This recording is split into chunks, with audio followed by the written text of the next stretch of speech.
Power സിസ്റ്റമാണ് ഞാൻ ഈ ഒരു സെഷനിൽ എടുക്കുന്നത്. അപ്പം നിങ്ങൾക്കറിയാം ഇൻസ്പെക്ടറേറ്റിന്റെ എക്സാമിന്റെ ഒരു പാറ്റേൺ നിങ്ങൾക്ക് എല്ലാവർക്കും മിക്കവർക്കും അറിയാം. നമുക്ക് ഏകദേശം 32 മാർക്ക് അടുപ്പിച്ചായിരുന്നു മെഷീൻസിനെ ചോദിച്ചിരുന്നത്. അപ്പം അത് കഴിഞ്ഞു എന്നാൽ അടുത്ത ഏറ്റവും ഇമ്പോർട്ടന്റ് ആയിട്ടുള്ള സബ്ജക്റ്റ് ആയിരുന്നു പവർ സിസ്റ്റം. ഏകദേശം 28 മാർക്കിന് എക്സാമിന് ചോദിച്ചിട്ടുണ്ടായിരുന്നു മെഷീൻസ് പവർ സിസ്റ്റത്തിൽ നിന്ന് മാത്രമായിട്ട്. അപ്പം ഏത് എക്സാം എടുത്താലും, ഒരു PSC എക്സാം എടുത്താലും അല്ലെ SSCയുടെ എക്സാം എടുത്താലും, അതിനകത്ത് പവർ സിസ്റ്റം മെഷീൻസ് എന്ന് പറയുന്നത് ഇലക്ട്രിക്കലിലെ ഏകദേശം അത് രണ്ടും കൂടെ തന്നെ പഠിച്ചു കഴിഞ്ഞാൽ നിങ്ങൾക്ക് 50% കൂടുതൽ മാർക്ക് ഉറപ്പായിട്ടും കിട്ടുന്ന സബ്ജക്റ്റ് ആണ്. അപ്പം അത് നല്ല കോൺസെൻട്രേറ്റ് ചെയ്ത് പഠിച്ചു കഴിഞ്ഞാൽ നിങ്ങൾക്ക് നല്ല മാർക്ക് സ്കോർ ചെയ്യാൻ പറ്റുന്ന സബ്ജക്റ്റ് ആണ്. ഓക്കെ, അപ്പം നമുക്ക് ഇന്നത്തെ ക്ലാസ്സിൽ ജസ്റ്റ് നമ്മൾ അതിന്റെ ബേസിക്സ് ആയിട്ടുള്ള ഫസ്റ്റ് ടോപ്പിക്കാണ് ബേസിക് പവർ ജനറേഷൻ കോൺസെപ്റ്റ്. അതിലായിരിക്കും കോൺസെൻട്രേറ്റ് ചെയ്യുന്നത്. അപ്പം ഞാൻ ജസ്റ്റ് അതിന്റെ ഒരു കണക്ഷൻ പറഞ്ഞുതരാം. നിങ്ങളുടെ സിലബസ് പ്രിപ്പയർ ചെയ്തേക്കുന്ന അങ്ങനെ കണക്ഷൻ ഒന്നും ആയിട്ട് പ്രിപ്പയർ ചെയ്തിട്ടില്ലെങ്കിലും ഞാൻ ജസ്റ്റ് ഇതിന്റെ ഒരു കണക്ഷൻ പറഞ്ഞുതരാം. ഈ നമ്മുടെ പവർ സിസ്റ്റം എന്ന് പറയുമ്പോഴത്തേക്ക് അതിലൊരു 3 കാര്യങ്ങളുണ്ടാവും. അപ്പൊ നിങ്ങൾക്ക് എല്ലാവർക്കും അറിയാവുന്ന 3 കാര്യങ്ങളാണ്. പവർ സിസ്റ്റം എന്ന് പറഞ്ഞു കഴിഞ്ഞാൽ ബേസിക്കലി 3 കാര്യത്തിന് വേണ്ടിയാണ് നമ്മൾ ഉപയോഗിക്കുന്നത്. അതെന്തൊക്കെയാന്ന് ഒന്ന് പറയാമോ? ഒരു ബേസിക് പവർ സിസ്റ്റം എന്ന് പറഞ്ഞു കഴിഞ്ഞാൽ അത് 3 കാര്യങ്ങൾ, 3 സ്റ്റെപ്പായിട്ട് നമുക്ക് അതിനെ ഡിവൈഡ് ചെയ്യുകയും ചെയ്യാം, അല്ലെങ്കിൽ 3 സ്റ്റെപ്പായിട്ട് അതിനെ അതെ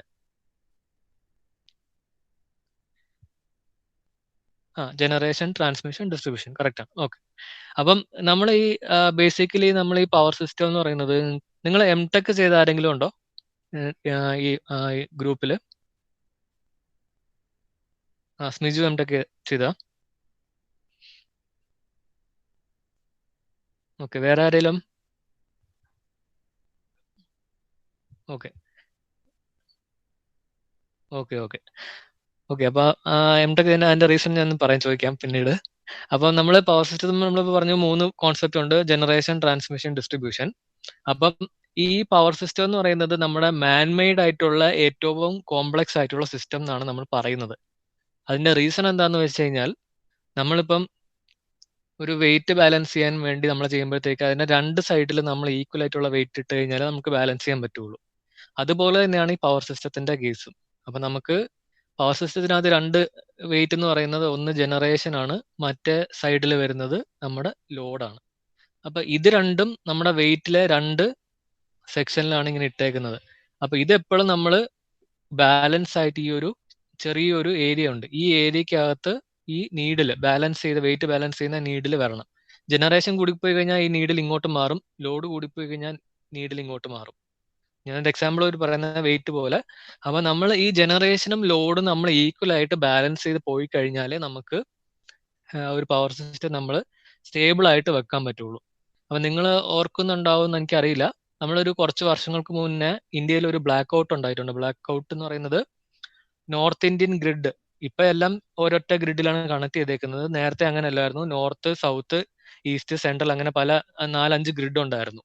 അപ്പം ഒരു ചെറിയൊരു ലൈൻ, ട്രാൻസ്മിഷൻ ലൈനിലെ ഔട്ടേജ് കാരണം, ട്രാൻസ്മിഷൻ ലൈനിലെ ഫോൾട്ട് കാരണം north India full current supply പോയിരുന്നു. ഏകദേശം എനിക്കൊന്ന് 1 ദിവസം 2 ദിവസം കൊണ്ട് എടുത്തു അത് ക്ലിയർ ചെയ്യാൻ വേണ്ടി. അപ്പൊ അതിന്റെ മെയിൻ റീസൺ എന്ന് പറഞ്ഞു കഴിഞ്ഞാൽ, അവിടെ ഒരു ഫോൾട്ട് വന്നപ്പോഴത്തേക്ക് അവിടെ ഉള്ള ജനറേറ്റേഴ്സ് ലോഡിനെ സപ്ലൈ ചെയ്യാൻ പറ്റിയില്ല. അപ്പൊ അന്നേരം ഓരോ ജനറേറ്റർ ആയിട്ട് ട്രിപ്പ് ആവാൻ തുടങ്ങി. അപ്പൊ അങ്ങനെ ട്രിപ്പ് ആവാൻ തുടങ്ങിയപ്പോഴത്തേക്ക് കംപ്ലീറ്റ് ആയിട്ട് പവർ ഫെയിലിയർ ആയി. അതിനാണ് നമ്മൾ ബ്ലാക്ക് ഔട്ട് എന്ന് പറയുന്നത്. അപ്പൊ ഇതിന്റെയൊക്കെ മെയിൻ റീസൺ എന്ന് പറയുന്നത്, നമുക്ക് ജനറേഷനും ലോഡും മാച്ച് ചെയ്യാൻ പറ്റാത്ത ഒരു അവസ്ഥ എത്തുമ്പോഴാണ് നമുക്ക് ഈ കോംപ്ലക്സിറ്റി നമ്മൾ ഫീൽ ചെയ്യുന്നത്. അപ്പൊ അത് കോംപ്ലക്സിറ്റി ഒഴിവാക്കാനാണ് നമ്മൾ പല കാര്യങ്ങളും, നമ്മൾ എസ്റ്റിമേഷൻ പോലത്തെ കാര്യങ്ങൾ അല്ലെങ്കിൽ പ്രഡിക്ഷൻ പോലത്തെ കാര്യങ്ങളൊക്കെ ചെയ്യുന്നത്. കാരണം നമുക്ക് ഇവിടെ കോംപ്ലക്സിറ്റി വരാൻ റീസൺ എന്ന് വെച്ച് കഴിഞ്ഞാൽ, ഈ ലോഡ് എന്ന് പറയുന്ന സാധനം എത്ര ഉണ്ടാവും നമുക്ക് അറിയത്തില്ല. അതായത് നമ്മൾ അടുത്ത നിമിഷം അടുത്ത മിനിറ്റ് നമ്മുടെ ഈ KCB അല്ലെങ്കിൽ ഒരു സെക്ഷൻ ഏരിയയിൽ ആൾക്കാർ എത്ര ലോഡ് ഉപയോഗിക്കും എന്നുള്ളത് ആർക്കും അറിയത്തില്ല. ആ ആൾക്കാർക്ക് പോലും അറിയത്തില്ല അവരെപ്പോഴാണ് ലൈറ്റ് ഓൺ ചെയ്യുക, എപ്പോഴാണ് ഫാൻ ഓൺ ചെയ്യുക, അല്ലെ എപ്പോഴാണ് AC അല്ലെ വേറെ ഏതെങ്കിലും എക്യുപ്മെന്റ് ഓൺ ചെയ്യുക എന്നുള്ളത് അവർക്ക് തന്നെ അറിയത്തില്ല. അപ്പം പിന്നെ ആ ഒരു ഏരിയ വരുമ്പോഴത്തേക്ക് അതേപോലെ ഇഷ്ടം പോലെ ആൾക്കാരുണ്ടാവും, അതേപോലെ ഇഷ്ടം പോലെ വേറെ കമേഴ്ഷ്യൽ ആയിട്ടുള്ള സ്ഥാപനങ്ങളും ഉണ്ടാവും.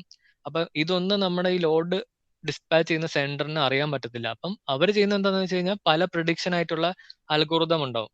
അതായത് കഴിഞ്ഞ വർഷം ഇതേ സമയം ഇതേ ദിവസം എത്ര ലോഡ് ഉപയോഗിച്ചായിരുന്നു, അപ്പൊ ആ ഒരു ട്രെൻഡ് അപ്പൊ അങ്ങനെ പല ഫാക്ടേഴ്സ് വെച്ചാണ് അവരെ വർക്ക്ഔട്ട് ചെയ്തിട്ട് ഈ ജനറേഷനും ഈ ലോഡും ബാലൻസ് ചെയ്യുന്നത്. അപ്പൊ നിങ്ങൾക്ക് എല്ലാവർക്കും എക്സ്പീരിയൻസ് ചെയ്ത ഒരു സാധനമാണ് നമ്മുടെ ഈ കൊറോണയുടെ സമയത്ത് പ്രൈം മിനിസ്റ്റർ പറഞ്ഞത് രാത്രി 9 മണിക്ക് 9 മിനിറ്റ് എങ്ങാണ്ട് ലൈറ്റ് ഓഫ് ചെയ്യണം എന്നുള്ളത് അല്ലെ. ശരിക്കും നമ്മളത് ഭയങ്കര സിമ്പിൾ ആയിട്ടുള്ള ഒരു ടേംസിലാണ് എല്ലാവരും എടുത്തത്. എല്ലാവരും ഒരു എന്താ യൂണിറ്റിയുടെ റീസണോ എന്തെങ്കിലും റീസൺ ആയിട്ട് അത് എടുത്തിട്ട് എല്ലാവരും ഓൾമോസ്റ്റ് എല്ലാവരും സഹകരിച്ചെന്ന് തോന്നുന്നു. പക്ഷേ അതിന് ബാക്ക്ഗ്രൗണ്ടിൽ അതിനകത്ത് ഈ പവർ സിസ്റ്റം എഞ്ചിനീയേഴ്സിന് ഒരുപാട് പ്രശ്നങ്ങൾ ഉണ്ടായിരുന്നു. അവര് ഈ ലോഡ് എത്ര വരും, എത്ര എത്ര എക്സ്പെക്ട് ചെയ്യണം, ഇതൊക്കെ അവര് ഒരുപാട് കാൽക്കുലേഷൻ ചെയ്തിട്ടാണ് ഈ പവർ ഗ്രിഡും ബാക്കി ഈ സ്റ്റേറ്റ് ലോഡ് ഡിസ്പാച്ച് സെന്ററും എല്ലാം ഇതിന്റെ പുറകിൽ വർക്ക്ഔട്ട് ചെയ്തിട്ട് ഒരു മേജർ ഒരു പ്രശ്നം ഉണ്ടാവാണ്ട് പോയത്. ഇല്ലായിരുന്നെങ്കിൽ ആ ഒരു ഒറ്റ റീസൺ കൊണ്ട് മാത്രം ഹോൾ ഇന്ത്യയിലെ ഗ്രിഡ് ബ്ലാക്ക് ഔട്ട് ആയി പോയാണ്. അപ്പൊ അവർ അത്ര വർക്ക്ഔട്ട് ചെയ്തിട്ടുണ്ടായിരുന്നു അതിന്റെ പുറകിൽ ആ ഒരു സ്റ്റേബിൾ ആയിട്ടുള്ള ഒരു കണ്ടീഷൻ മെയിൻറ്റെയിൻ ചെയ്യാൻ. അപ്പം അതെന്താ വെച്ച് കഴിഞ്ഞാൽ ബേസിക്കലി ആ ജനറേഷനും ലോഡിന്റെ ഒരു ബാലൻസ് മീറ്റ് ചെയ്യാൻ വേണ്ടിയാണ് അവർ ആ വർക്ക്ഔട്ട് ചെയ്തിരുന്നത്. കാരണം ആ ഒരു സിറ്റുവേഷൻ എന്ന് പറഞ്ഞു കഴിഞ്ഞാൽ ഹോൾ ഇന്ത്യയിൽ ആ ഒരു എന്താ എക്യുപ്മെന്റ്സ് എല്ലാം ലൈറ്റും അങ്ങനത്തെ കാര്യങ്ങളെല്ലാം ഓഫ് ചെയ്യുമ്പോഴത്തേക്ക് ഹെവി ലോഡിന്റെ വ്യത്യാസമാണ് അവിടെ വരുന്നത്. ഓക്കെ, അപ്പം നമ്മൾ ആദ്യം നോക്കുന്നതെന്ന് വെച്ച് കഴിഞ്ഞാൽ ബേസിക് പവർ ജനറേഷൻ കോൺസെപ്റ്റ്സ് ആണ്. ഇത് കഴിഞ്ഞ് വരുന്നതാണ് ഈ transmission line modelling and performance എന്ന് പറയുന്നത്. അപ്പം നേരത്തെ ഞാൻ ചോദിച്ചു എംടെക് പഠിച്ച ആരൊക്കെയായിരുന്നു എന്ന്. അപ്പം സ്മിജുവും പിന്നെ എനിക്കൊന്ന് ഹൃദ്യയാന്ന് തോന്നുന്നു അല്ലെ. അപ്പൊ ഈ മോഡലിംഗ് എന്ന് പറയുന്നത് എന്തിനാണ് ചെയ്യുന്നതെന്ന് പറയാമോ നിങ്ങൾ?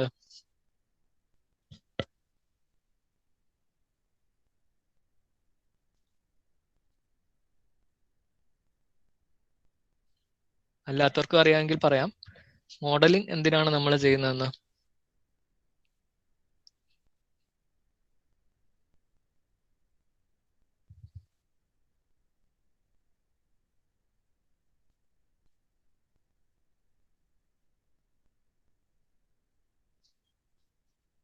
അതെ, പെർഫോമൻസ് അനലൈസ് ചെയ്യാനാണ്. അതായത് നമുക്ക് പവർ സിസ്റ്റം എന്ന് പറഞ്ഞു കഴിഞ്ഞാൽ നമ്മൾ ബേസിക്കലി നമുക്കൊരു ലാബിൽ എക്സ്പെരിമെന്റ് ചെയ്യുന്ന പോലെ നമുക്ക് നമ്മുടെ യഥാർത്ഥ പവർ സിസ്റ്റം വെച്ച് നമുക്ക് എക്സ്പെരിമെന്റ് ചെയ്യാൻ പറ്റത്തില്ല. കാരണം അത്രയ്ക്ക് അതിനകത്ത് നമ്മൾ കോസ്റ്റ് അല്ലെ ക്യാപിറ്റൽ ഇൻവെസ്റ്റ്മെന്റ് ചെയ്തിട്ടുണ്ട്. അതുമല്ല നമുക്ക് ഒരു ചെറിയ ഒരു ഇത് ഏരിയയിൽ മാത്രമല്ല വരുന്നത്, നമുക്ക് ഒരു വൈഡ് ഏരിയയിൽ വരുന്ന ഒരു സാധനമാണ് ഈ പവർ സിസ്റ്റം എന്ന് പറഞ്ഞു കഴിഞ്ഞാൽ. അപ്പൊ അത് വെച്ച് നമ്മൾ എക്സ്പെരിമെന്റ് ചെയ്യാൻ നമുക്ക് പറ്റത്തില്ല. അപ്പൊ നമ്മൾ ചെയ്യുന്നതെന്ന് വെച്ച് കഴിഞ്ഞാൽ ഈ സിമുലേഷൻ പോലത്തെ സോഫ്റ്റ്വെയറിൽ നമ്മൾ പ്രാക്ടിക്കലായിട്ട് ഈ സിസ്റ്റം നമ്മൾ ഇൻസ്റ്റാൾ ചെയ്യുന്നതിന് മുന്നേ നമ്മളത് സിമുലേഷനിൽ റൺ ചെയ്ത് നോക്കിയിട്ട് അതിന് എന്തെങ്കിലും കുഴപ്പമുണ്ടോ അല്ലെങ്കിൽ ഫോൾട്ട് ഉണ്ടോ എന്ന് ഇതെല്ലാം അനലൈസ് ചെയ്തിട്ട് മാത്രമേ നമ്മൾ പ്രാക്ടിക്കൽ സിസ്റ്റത്തിൽ ഇംപ്ലിമെന്റ് ചെയ്യുള്ളൂ. അപ്പൊ നമ്മൾ ഈ ജനറേഷനും ഡിസ്ട്രിബ്യൂഷനും കണക്ട് ചെയ്യുന്ന ട്രാൻസ്മിഷൻ ലൈൻ നമ്മൾ മോഡൽ ചെയ്യുക. അത് വെച്ചാൽ എല്ലാ സാധനങ്ങളും നമ്മൾ മോഡൽ ചെയ്യുന്നുണ്ട്. അപ്പൊ അതുപോലെ ഈ ട്രാൻസ്മിഷൻ ലൈൻ മോഡൽ ചെയ്യുന്നതാണ് നിങ്ങൾക്ക് ഈ സിലബസിൽ ഇമ്പോർട്ടന്റ് ആയിട്ട് പറഞ്ഞേക്കുന്നത്. അപ്പൊ അതുപോലെ നമ്മൾ അത് മോഡൽ ചെയ്ത് കഴിഞ്ഞാലേ നമുക്ക് അറിയാൻ പറ്റുള്ളൂ ആ പവർ ട്രാൻസ്മിഷൻ ചെയ്യുന്ന സമയത്ത് എത്ര ലോസ് ഉണ്ടാവുന്നുണ്ട്, അല്ലെങ്കിൽ അതിന്റെ റിലേറ്റഡ് ആയിട്ടുള്ള കാര്യങ്ങൾ എത്ര ഡിസ്റ്റൻസ്, എത്ര കിലോമീറ്റർ ഡിസ്റ്റൻസ് വരുമ്പോഴത്തേക്ക് ട്രാൻസ്മിഷൻ ടവേഴ്സ് എത്ര വേണ്ടി വരും, അതെല്ലാം നമ്മൾ അറിയണമെങ്കിൽ നമ്മൾ മോഡലിംഗ് ചെയ്താലേ നമുക്ക് പറ്റുള്ളൂ. അപ്പൊ അതാണ് മോഡലിംഗിന്റെ സിഗ്നിഫിക്കൻസ് എന്താന്ന് പറഞ്ഞു കഴിഞ്ഞാൽ. ഓക്കെ, പിന്നെ നമ്മൾ വരുന്നത് കേബിൾ ആണ്. അത് ഓവർ ഹെഡ് കേബിളും ഉണ്ട്, അണ്ടർഗ്രൗണ്ട് കേബിളും ഉണ്ട്. അതിന്റെ പെർഫോമൻസും ഡീറ്റെയിൽസും ഇതും ജസ്റ്റ് ഒരു മോഡലിംഗ് എന്നുള്ള ഇതിൽ ഭാഗത്തിൽ വരുന്നതാണ്. നമ്മൾ പ്രാക്ടിക്കലായിട്ട് നമ്മൾ ഇംപ്ലിമെന്റ് ചെയ്യുന്നതിന് മുന്നേ നമ്മൾ അറിയാൻ വേണ്ടിയുള്ള ഇതാണ്.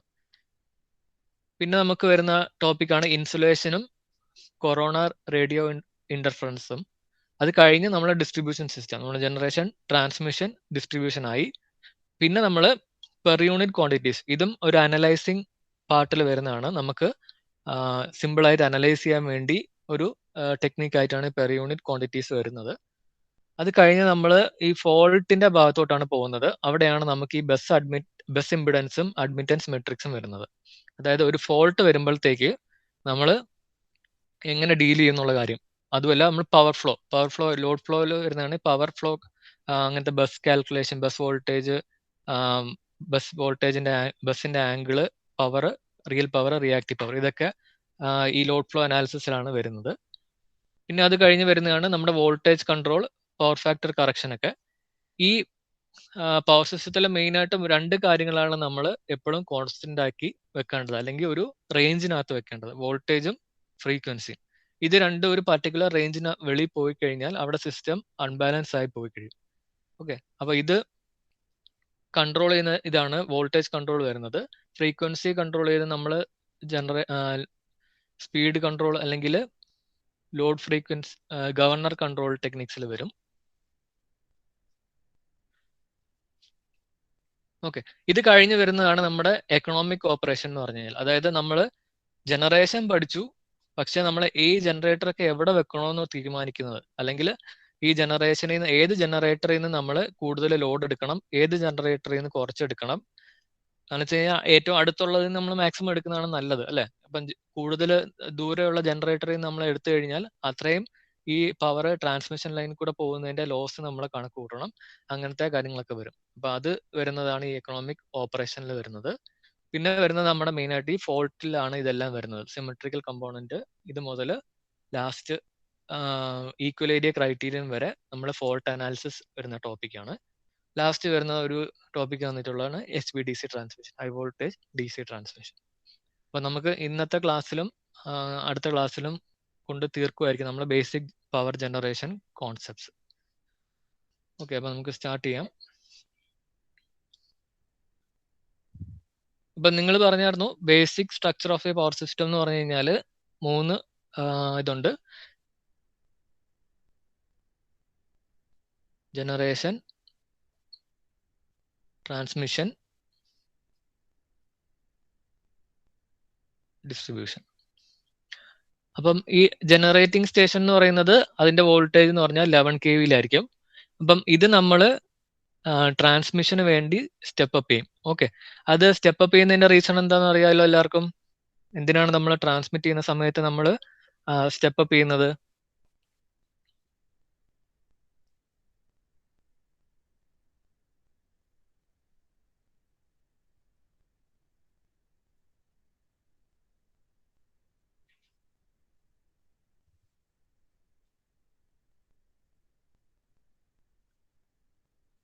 ലോസസ് കുറയ്ക്കാൻ. അതായത് നമുക്ക് പവർ എന്ന് പറഞ്ഞു കഴിഞ്ഞാൽ നമ്മൾ പവർ ഫാക്ടർ 1 ആക്കി എടുക്കുവാണെങ്കിൽ പ്രോഡക്റ്റ് ഓഫ് വോൾട്ടേജും കറണ്ടും എടുക്കാം, അല്ലെ? അപ്പൊ നമ്മൾ ഈ സെയിം 1000 വാട്ട് പവർ ഉണ്ടെങ്കിൽ നമുക്ക് ഇതിനെ 2 രീതിയിൽ ട്രാൻസ്മിറ്റ് ചെയ്യാം. വേണമെങ്കിൽ 100 വോൾട്ട് 10 ആംപിയർ അല്ലെങ്കിൽ 1000 വോൾട്ട് 1 ആംപിയർ. ഇത് 2 മൾട്ടിപ്ലൈ ചെയ്ത് കഴിഞ്ഞാൽ നിങ്ങൾക്ക് 1000 കിട്ടുള്ളൂ. 1000 ഇൻറ്റു 1 1000 100 ഇൻറ്റു 10 1000 അപ്പൊ ഈ 2 രീതിയിൽ നമുക്ക് പവർ ട്രാൻസ്മിറ്റ് ചെയ്യാം. അപ്പൊ നമ്മൾ ഏറ്റവും കൂടിയ വോൾട്ടേജ് ട്രാൻസ്മിറ്റ് ചെയ്ത് കഴിഞ്ഞാൽ അവിടെ കറണ്ട് കുറവായിരിക്കും. അന്നേരം നമുക്ക് അവിടുത്തെ I²R ലോസ്, ആ കണ്ടക്ടറിൽ ട്രാൻസ്മിറ്റ് ചെയ്യുന്ന കണ്ടക്ടറിന് റെസിസ്റ്റൻസ് ഉണ്ടാവും. നമ്മൾ ഐഡിയലി നമ്മളത് പ്യൂർ ഇൻഡക്റ്റൻസ് ആയിട്ടൊക്കെ നമ്മൾ പിന്നീട് അത് വരയ്ക്കുമെങ്കിലും പ്രാക്ടിക്കലി നമ്മുടെ നെറ്റ്വർക്ക് അനാലിസിസിൽ നമ്മൾ പ്യൂർ ഇൻഡക്റ്റീവ് സർക്യൂട്ട് പഠിച്ചപ്പം പറഞ്ഞാണ് നമ്മൾ പ്യൂർ ഇൻഡക്റ്റീവ് ആയിട്ടുള്ള സർക്യൂട്ട് എന്ന് പറയുന്നത് ഇമാജിനറി ആണ്. അങ്ങനെ ഒരു സർക്യൂട്ട് ഇല്ല. ശരിക്കും അതിനകത്തൊരു ചെറിയൊരു റെസിസ്റ്റൻസ് കൂടെ ഉണ്ടാവും. അപ്പം നമ്മൾ കിലോമീറ്റർ കണക്കാണ് ഈ ജനറേഷനും ഡിസ്ട്രിബ്യൂഷനും ഇടയ്ക്കുള്ള ഗ്യാപ്പ് വരുന്നത്. അപ്പൊ അത്രയും തൗസൻഡ്സ് ഓഫ് കിലോമീറ്റേഴ്സ് ഇടയ്ക്ക് ഉള്ളത് കൊണ്ട്, അപ്പം അത്രയും ട്രാൻസ്മിഷൻ ലൈൻ ഉള്ളത് കൊണ്ട് അത്രയും ലോസും ഉണ്ടാവും. അപ്പം ആ I²R ലോസ് ഏറ്റവും മിനിമം ആക്കി വെച്ച് കഴിഞ്ഞാൽ നമുക്ക് ഡിസ്ട്രിബ്യൂഷൻ സൈഡിൽ നമുക്ക് മാക്സിമം പവർ കൊടുക്കാനുണ്ടാവും. അപ്പം ഏറ്റവും കുറഞ്ഞ വോൾട്ടേജിൽ നമ്മൾ ട്രാൻസ്മിറ്റ് ചെയ്ത് കഴിഞ്ഞാൽ അവിടെ I²R ലോസ് എന്ന് പറയുന്നത് കൂടുതലായിരിക്കും.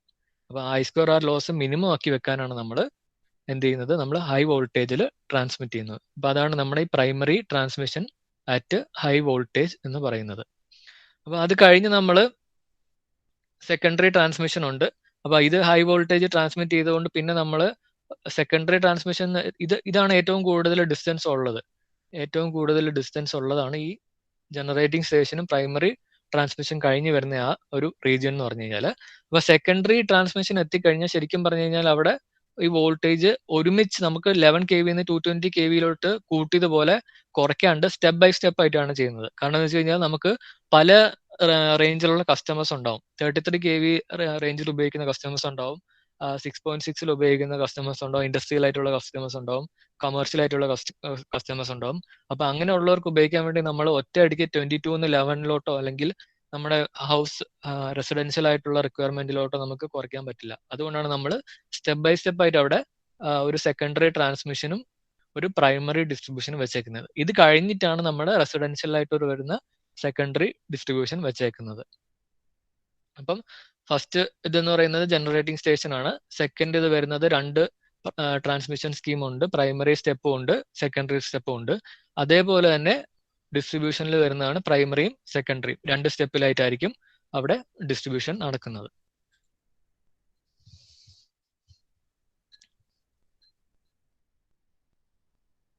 ഓക്കെ, അപ്പം ഇതിപ്പോ നമ്മൾ നോക്കിയതാണ്.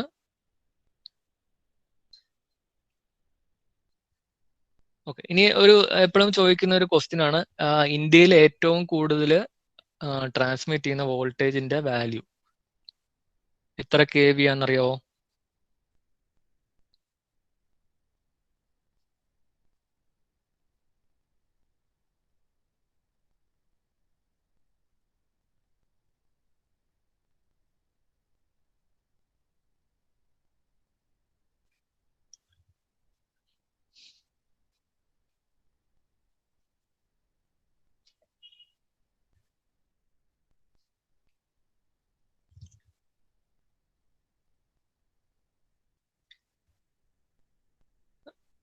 ഏകദേശം അടുത്ത് വന്നിട്ടുണ്ട്, പക്ഷെ കറക്റ്റ് ആൻസർ ആയിട്ടില്ല.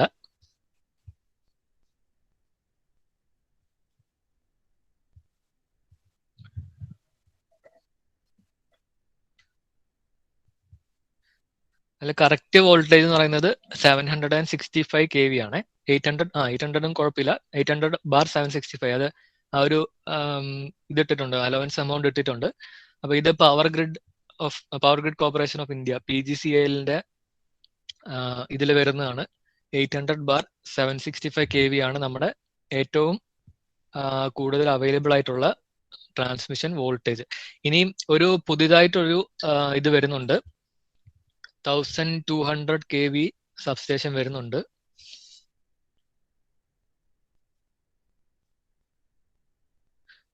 ഇത് മധ്യപ്രദേശിലാണ്. മധ്യപ്രദേശില് ബീന എന്ന് പറയുന്ന സ്ഥലത്താണ് ഇത് വരുന്നത്. ഇത് ഏകദേശം സെപ്റ്റംബർ 2021 ഈ സമയത്തൂടെ അത് ലോഞ്ച് ചെയ്യുമെന്നാണ് PGCIL പറഞ്ഞേക്കുന്നത്. അപ്പം ഇത് നമ്മൾ ഹയർ വോൾട്ടേജ് ഉപയോഗിക്കുന്നതിന്റെ റീസൺ എന്താന്ന് വെച്ച് കഴിഞ്ഞാൽ നമുക്ക് അതിനെ കൂടെ കൂടുതൽ പവർ ട്രാൻസ്മിറ്റ് ചെയ്യാൻ പറ്റും. അതായത് 800 KV ലൈനിലൂടെ നമുക്ക് ഏകദേശം 600 മെഗാവാട്ട് പവർ ട്രാൻസ്മിറ്റ് ചെയ്യാൻ പറ്റുമെങ്കിൽ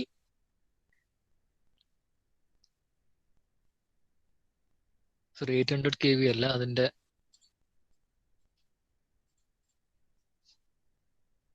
400 KV ആണ്. 400 KVയിലൂടെ ഏകദേശം നമുക്ക് 600 മെഗാവാട്ട് പവർ ട്രാൻസ്മിറ്റ് ചെയ്യാൻ പറ്റുമെങ്കിൽ അത് 800 KV ആകുമ്പോൾ നമുക്ക് ഏകദേശം 1200-നും 2400-നും ഇടയ്ക്ക് ട്രാൻസ്മിറ്റ് ചെയ്യാൻ പറ്റും. ഇത് PGCIL പറയുന്ന ഒരു വാല്യൂസ് ആണ് ഇന്ത്യയിലെ ഇത് റേഞ്ച് വെച്ചിട്ട്. പിന്നെ അപ്പൊ നമുക്ക് 1200 KV വരുവാണെങ്കിൽ അതിന്റെ അഡ്വാൻറ്റേജ് എന്ന് വെച്ച് കഴിഞ്ഞാൽ ഇതിന്റെ ഏകദേശം 5 ടൈംസ് ഇരട്ടി, നമുക്ക് ഓൾമോസ്റ്റ് 4 to 5 ടൈംസ് നമുക്ക് ഇരട്ടി ട്രാൻസ്മിറ്റ് ചെയ്യാൻ പറ്റും. അതായത് 6000 to 8000 മെഗാവാട്ട്. ഇത്രയും പവർ നമുക്ക് ഈ ഹൈ വോൾട്ടേജ് ലൈൻ വരുവാണെങ്കിൽ നമുക്ക് ട്രാൻസ്മിറ്റ് ചെയ്യാൻ പറ്റും. ഇത് ഏകദേശം 800 crores വരുന്ന ഒരു പ്രോജക്റ്റ് ആണ് power grid corporation of India limited PGCILന്റെ. അപ്പൊ അത് ഈ സെപ്റ്റംബറിൽ വരുമായിരിക്കും. അപ്പൊ അത് കഴിയുമ്പോഴത്തേക്ക് നമുക്ക് എനിക്ക് തോന്നുന്നു വേൾഡിലെ തന്നെ എനിക്ക് തോന്നുന്നു ഏറ്റവും ലാർജസ്റ്റ് ട്രാൻസ്മിഷൻ വോൾട്ടേജ് ആയിരിക്കും ഈ 1200 KV എന്ന് പറയുന്നത്. ഓക്കെ, അപ്പൊ നമ്മളിപ്പം പല ജനറേഷന്റെ ഇത് നോക്കി. അപ്പൊ നമുക്ക് എന്തൊക്കെയാണ് അതിന്റെ ടൈപ്പ് എന്ന് നോക്കാം. ഇത് ഏകദേശം എല്ലാവർക്കും അറിയാവുന്ന കാര്യങ്ങളാണ്. അപ്പൊ നമുക്ക് പെട്ടെന്ന് ഇത് ഒന്ന് ബ്രീഫായിട്ട് നോക്കിയിട്ട് നമുക്ക് ഇതിന്റെ ക്വസ്റ്റ്യൻസിലോട്ട് പോവാം. പല ക്വസ്റ്റ്യൻസും കാണും, നമുക്ക് ആ ക്വസ്റ്റ്യൻസിലോട്ട് പോവാം. അപ്പം ബേസിക്കലി നമുക്കത് 2 ടൈപ്പായിട്ട് നമുക്ക് അതിനെ ക്ലാസിഫൈ ചെയ്യാം, കൺവെൻഷണൽ ടൈപ്പും നോൺ കൺവെൻഷണൽ ടൈപ്പും. കൺവെൻഷണൽ ടൈപ്പ് എന്ന് പറഞ്ഞു കഴിഞ്ഞാൽ നമ്മൾ പണ്ട് മുതലേ ഉപയോഗിക്കുന്ന ടൈപ്പിനാണ് കൺവെൻഷണൽ എന്ന് പറയുന്നത്. അതിൽ വരുന്നതാണ് thermal, hydel, steam, nuclear, diesel, gas, അങ്ങനെ പല ടൈപ്പ് ഉണ്ട്. അപ്പൊ ഇത് ബൾക്കായിട്ട് നമുക്ക് പവർ ജനറേറ്റ് ചെയ്യാൻ ഉപയോഗിക്കുന്നതാണ് ഈ കൺവെൻഷണൽ ടൈപ്പിൽ വരുന്നത്. അപ്പൊ അത് ഹൈ വോൾട്ടേജിൽ നമുക്ക് ജനറേറ്റ് ചെയ്യാൻ പറ്റും. പിന്നെ അതിന്റെ ഇൻസ്റ്റലേഷൻ കോസ്റ്റ് കൂടുതലായിരിക്കും. അപ്പൊ ഡാം സെറ്റ് ചെയ്യണമെങ്കിൽ അല്ലെങ്കിൽ പവർ പ്ലാന്റ് സെറ്റ് ചെയ്യണമെങ്കിൽ നമുക്ക് അത്രയും ഏരിയ അത് വേണം. പിന്നെ അതിന്റെ കൺസ്ട്രക്ഷൻ കോസ്റ്റ് ഒരുപാടുണ്ട്. അപ്പൊ ഇതെല്ലാം കൂടുതലായിരിക്കും ഒരു conventional type power plant setup ചെയ്യാൻ വേണ്ടിയുള്ളത്. പിന്നെ അതിൽ ഉപയോഗിക്കുന്ന സിങ്ക്രോണസ് ജനറേറ്റർ ആണ്. കാരണം നമുക്ക് സപ്ലൈ എപ്പോഴും ഉണ്ട്, ഫ്യൂവൽ സപ്ലൈ അല്ലെങ്കിൽ അതിന്റെ എന്താണോ അതിനെ ഓടിക്കുന്നത്, അതായത് ഇപ്പൊ ഹൈഡിൽ വരുമ്പോഴത്തേക്ക് വാട്ടർ ആണെങ്കിൽ വാട്ടർ ഓൾമോസ്റ്റ് എല്ലാ സമയത്തും ഉണ്ടാവും, നമ്മൾ ഉപയോഗിക്കുന്ന എല്ലാ സമയത്തും ഉണ്ടാവും ഒരു കോൺസ്റ്റന്റ് സ്പീഡിൽ. അപ്പൊ നമ്മൾ അതുകൊണ്ട് അതിനകത്ത് ഉപയോഗിക്കുന്ന ജനറേറ്റർ എന്ന് പറഞ്ഞാൽ സിങ്ക്രോണസ് ടൈപ്പ് ജനറേറ്റർ ആണ്. പിന്നെ ഇത് നമ്മൾ ലോങ് ഡിസ്റ്റൻസ് പവർ ട്രാൻസ്മിഷന് വേണ്ടി ഉപയോഗിക്കുന്നതാണ്. നമുക്കറിയാം ഹൈഡലും തെർമലും ഒക്കെ പവർ പ്ലാന്റ് ഒരു സ്ഥലത്തായിരിക്കും ഇരിക്കുന്നത്. ഡിസ്ട്രിബ്യൂഷൻ ആയിട്ടുള്ള കൺസ്യൂമേഴ്സ് അതിന്റെ അടുത്തായിരിക്കില്ല, വേറെ ഒരു ദൂര സ്ഥലത്തായിരിക്കും ഇരിക്കുന്നത്.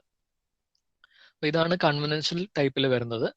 ഈ നോൺ കൺവെൻഷണൽ നമുക്കറിയാം, ഇപ്പൊ ഈ റീസെന്റ് നമുക്ക് പല ടൈപ്പ് ഓഫ് സോളാറും വിൻഡും അങ്ങനത്തെ പ്ലാന്റ്സ് വരുന്നുണ്ട് എല്ലാ സ്ഥലത്തും. അപ്പൊ ഇതൊക്കെ ഉപയോഗിക്കുന്നതിനാണ് നമ്മൾ non conventional type of power generation എന്ന് പറയുന്നത്. അത് വരുന്ന solar, wind, tidal, biomass, geothermal ഇത്രയും വരും. പിന്നെ ഇത് മെഗാവാട്ടിലും കിലോ വോൾട്ടിലും ഒന്നുമല്ല, ചെറിയ ഒരു റേഞ്ചിലാണ് വരുന്നത്. അതുകൊണ്ട് കിലോ വാട്ട് ആൻഡ് വോൾട്ട് ആ റേഞ്ചിലാണ് വരുന്നത്. ലോ വോൾട്ടേജ് ആയതുകൊണ്ട് നമുക്ക് അധികം ഇതിനെ ട്രാൻസ്മിറ്റ് ചെയ്ത് വിടത്തില്ല. നമ്മൾ ഏറ്റവും അടുത്തുള്ള കൺസ്യൂമേഴ്സ് ഏതാണോ അവർക്ക് ഡയറക്റ്റ് കൊടുക്കുകയാണ് ചെയ്യുന്നത്. പിന്നെ ഈ വിൻഡ് പോലത്തെ ഇതൊക്കെ എന്ന് പറഞ്ഞു കഴിഞ്ഞാൽ ക്ലൈമാറ്റിക് അല്ലെങ്കിൽ വെതർ കണ്ടീഷൻ ഡിപ്പെൻഡ് ചെയ്തിട്ടായിരിക്കും നമുക്ക് ജനറേഷൻ വരുന്നത്. അതുകൊണ്ട് നമുക്ക് അവിടെ സിങ്ക്രോണസ് ജനറേറ്റർ ഉപയോഗിക്കാൻ പറ്റില്ല. അതുകൊണ്ട് നമ്മൾ അവിടെ അസിങ്ക്രോണസ് ജനറേറ്റർ അല്ലെങ്കിൽ ഇൻഡക്ഷൻ ജനറേറ്റർ ആയിരിക്കും നമ്മൾ ഉപയോഗിക്കുന്നത്. ഓക്കെ, അപ്പൊ നമ്മൾ ആദ്യം തെർമൽ പവർ ജനറേഷൻ നോക്കാം. ഇപ്പൊ ഇത് ബേസിക് ആയിട്ടുള്ള ഒരു ഇതാണ്. ഇതിനകത്ത് 2-3 എക്സ്ട്രാ ഒരു ബ്ലോക്കും കൂടെ വരുന്നുണ്ട്. അപ്പൊ ഇത് ബേസിക് ആയിട്ടുള്ള ഇതാണ്, എല്ലാവർക്കും അറിയാവുന്ന കാര്യങ്ങളൊക്കെ തന്നെയാണ്. അപ്പൊ നമ്മൾ ചെയ്യുന്ന എന്താന്ന് വെച്ച് കഴിഞ്ഞാല്, ഇവിടെ നമ്മുടെ ഫ്യൂവൽ എന്താണോ അത് ആഡ് ചെയ്യും അല്ലെ. ഇവിടെ കോളാണ് നമ്മുടെ ഫ്യൂവൽ എന്ന് പറയുന്നത്. കോൾ ഇവിടെ ആഡ് ചെയ്തിട്ട് ഈ ഒരു കൺവെയർ ബെൽറ്റിൽ കൂടെ ഈ കോൾ ഇങ്ങനെ വന്നിട്ട് ഈ പൾവറൈസർ അല്ലെങ്കിൽ മില്ലിൽ വരും. ഇവിടെ അത് പൊടിച്ചിട്ട് ഈ ബോയിലറിലോട്ട് വിടും. ഈ ബോയിലറിൽ നടക്കുന്ന എന്താണ്, ബോയിലറിൽ ഈ കോൾ ബേൺ ചെയ്യും. ബേൺ ചെയ്തിട്ട് ഇവിടെ സ്റ്റീം ഉണ്ടാവും. ഈ സ്റ്റീം ഉണ്ടായിട്ട് ഈ സ്റ്റീമാണ് പിന്നീട് ഇതിലെ കൂടെ ഈ ടർബൈനിൽ വന്നിട്ട് ഈ ജനറേറ്റർ കറക്കുന്നത്. അപ്പൊ ജനറേറ്റർ ഒരു മാഗ്നറ്റിക് ഫീൽഡിൽ ഇത് കറങ്ങുമ്പോഴത്തേക്ക് അവിടെ ഇലക്ട്രിസിറ്റി പ്രൊഡ്യൂസ് ആവും അല്ലെങ്കിൽ പവർ പ്രൊഡ്യൂസ് ആവും. എന്നിട്ട് അത് നമ്മൾ പിന്നീട് ഇത് ട്രാൻസ്മിറ്റ് ചെയ്യാൻ ഉപയോഗിക്കും. അപ്പൊ ഇതാണ് ബേസിക് ആയിട്ടുള്ള ഒരു ഇതിൽ നടക്കുന്നത്. ഇവിടെ നമുക്ക് 2-3 എക്സ്ട്രാ ഒരു ബ്ലോക്ക് വരുന്നതാണ്. ഒന്ന് സൂപ്പർ ഹീറ്റർ, പിന്നെ വരുന്ന ഒരെണ്ണമാണ് എക്കണോമൈസർ, പിന്നെ വരുന്നത് പ്രീ ഹീറ്റർ അല്ലെങ്കിൽ എയർ പ്രീ ഹീറ്റർ എന്ന് പറയും. അപ്പൊ ഇത് ക്വസ്റ്റ്യൻ ചോദിക്കുന്നത് എങ്ങനെയാണെന്ന് വെച്ച് കഴിഞ്ഞാൽ അതിന്റെ ഫംഗ്ഷൻ തന്നിട്ട് ഏത് ബ്ലോക്കാണ് അതിന് ഉപയോഗിക്കുന്നതെന്നാണ് ചോദിക്കുന്നത്. അപ്പൊ ഞാൻ അങ്ങനെ തന്നെ ചോദിക്കാം, ക്വസ്റ്റ്യൻ ആയിട്ട് തന്നെ ചോദിച്ചിട്ട് നിങ്ങൾക്ക് അതിന്റെ ആൻസർ പറഞ്ഞുതരാം. അപ്പം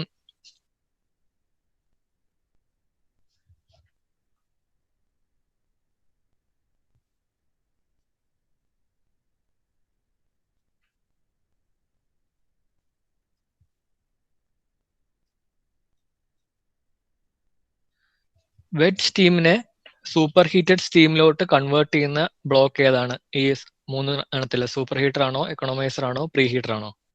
അതായത് സ്റ്റീം ഒരു പാർഷ്യലി അതൊരു വാട്ടറിൽ നിന്ന് ബോയിൽ ചെയ്തിട്ട് വരുന്ന ആ ഒരു കണ്ടീഷനിൽ നിന്ന് അതിനെ സൂപ്പർ ഹീറ്റിൽ ആ സ്റ്റേജിലോട്ട് എത്തിക്കുന്നതാണ്.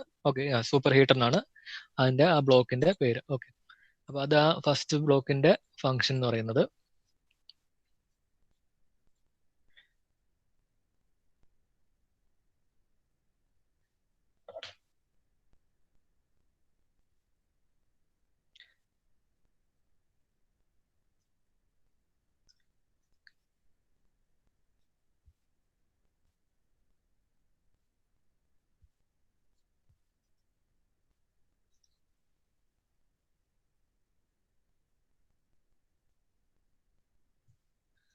ഇതിൽ 2 ടേംസ് ഉണ്ട്, ഫ്ലൂ ഗ്യാസും ഫീഡ് വാട്ടറും.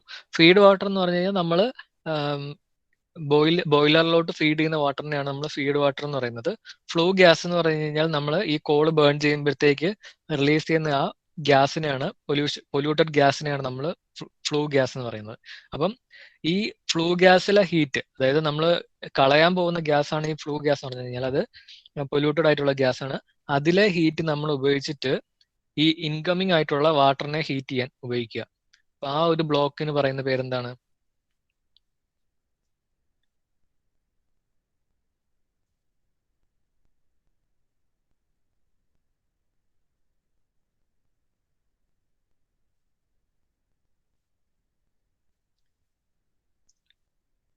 അത് എക്കണോമൈസർ ആണ്. അത് ഓർത്താൽ മതി. നമ്മളത് എക്കണോമിക്കലി നമ്മളത് ലാഭിക്കുന്നത് കൊണ്ട് നമ്മളതിനെ എക്കണോമൈസർ എന്ന് വിളിക്കുന്നതായിട്ട് ഓർത്താൽ മതി. കാരണം നമ്മളത് ആ ഗ്യാസ് എന്തായാലും നമ്മൾ വെളിയിലോട്ട് കളയുവാണ്. അപ്പൊ കളയുന്നതിന് പകരം നമ്മൾ എന്ത് ചെയ്യും, അതിനെ തിരിച്ച് നമ്മൾ ഈ ബോയിലറിലോട്ട് ബോയിലറിൽ വരുന്ന ഫീഡ് വാട്ടറിനെ ഹീറ്റ് ചെയ്യാൻ ഉപയോഗിക്കും. നോർമലി നമ്മൾ എന്താ ചെയ്യുന്നത്, ഈ വാട്ടർ ചുമ്മാ ബോയിലറിനകത്ത് വെച്ചിട്ട് ആ കോള് അല്ലെങ്കിൽ എന്ത് ഫ്യൂവലാണോ നമ്മൾ ഉപയോഗിക്കുന്നത് അത് വെച്ച് നമ്മൾ ഈ വെള്ളം തിളപ്പിക്കുകയാണ് ചെയ്യുന്നത്. പക്ഷെ ഇവിടെ ചെയ്യുന്നത് എന്താണെന്ന് വെച്ച് കഴിഞ്ഞാൽ ഓൾറെഡി നമ്മൾ കളയാൻ പോകുന്ന ആ ഗ്യാസിൽ കുറച്ച് ഹീറ്റ് ഉണ്ടാവും. അത് ഹീറ്റഡ് ആയിരിക്കും. അപ്പൊ ആ ഹീറ്റ് നമ്മൾ കളയാണ്ട് പുറത്തോട്ട് എൻവയോൺമെന്റിലോട്ട് കളയാണ്ട് നമ്മൾ എന്ത് ചെയ്യും, ആ ഹീറ്റ് നമ്മൾ ഈ വാട്ടറിനെ ഒന്ന് ഹീറ്റപ്പ് ആക്കാൻ ഉപയോഗിക്കും. അപ്പൊ ആ ഒരു ബ്ലോക്ക് നമ്മൾ ചെയ്യുന്ന ഏതാന്ന് വെച്ച് കഴിഞ്ഞാൽ അത് എക്കണോമൈസർ ആണ് നമ്മൾ ആ ഒരു ഫങ്ഷൻ ചെയ്യുന്നത്.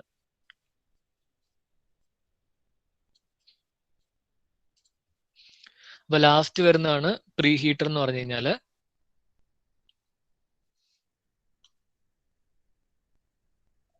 അപ്പം ഇത് എയറിനെ മാത്രം ഹീറ്റ് ചെയ്യുന്നതാണ്. അതാണ് എയർ പ്രീ ഹീറ്റർ എന്ന് ഉപയോഗിച്ചേക്കുന്നത്. അപ്പൊ ഇതും ആ ഫ്ലൂ ഗ്യാസിലെ ഹീറ്റ് തന്നെയാണ്. ഇത് വാട്ടറിനെ ഹീറ്റ് ചെയ്യാനല്ല, പകരം ആ എയറിനെ ഹീറ്റ് ചെയ്യാനാണ്. ഇവിടെ വരുന്ന എയറിനെ ഹീറ്റ് ചെയ്യാൻ വേണ്ടിയാണ് നമ്മൾ ഇത് ഉപയോഗിക്കുന്നത്. ഹീറ്റ് ഇൻ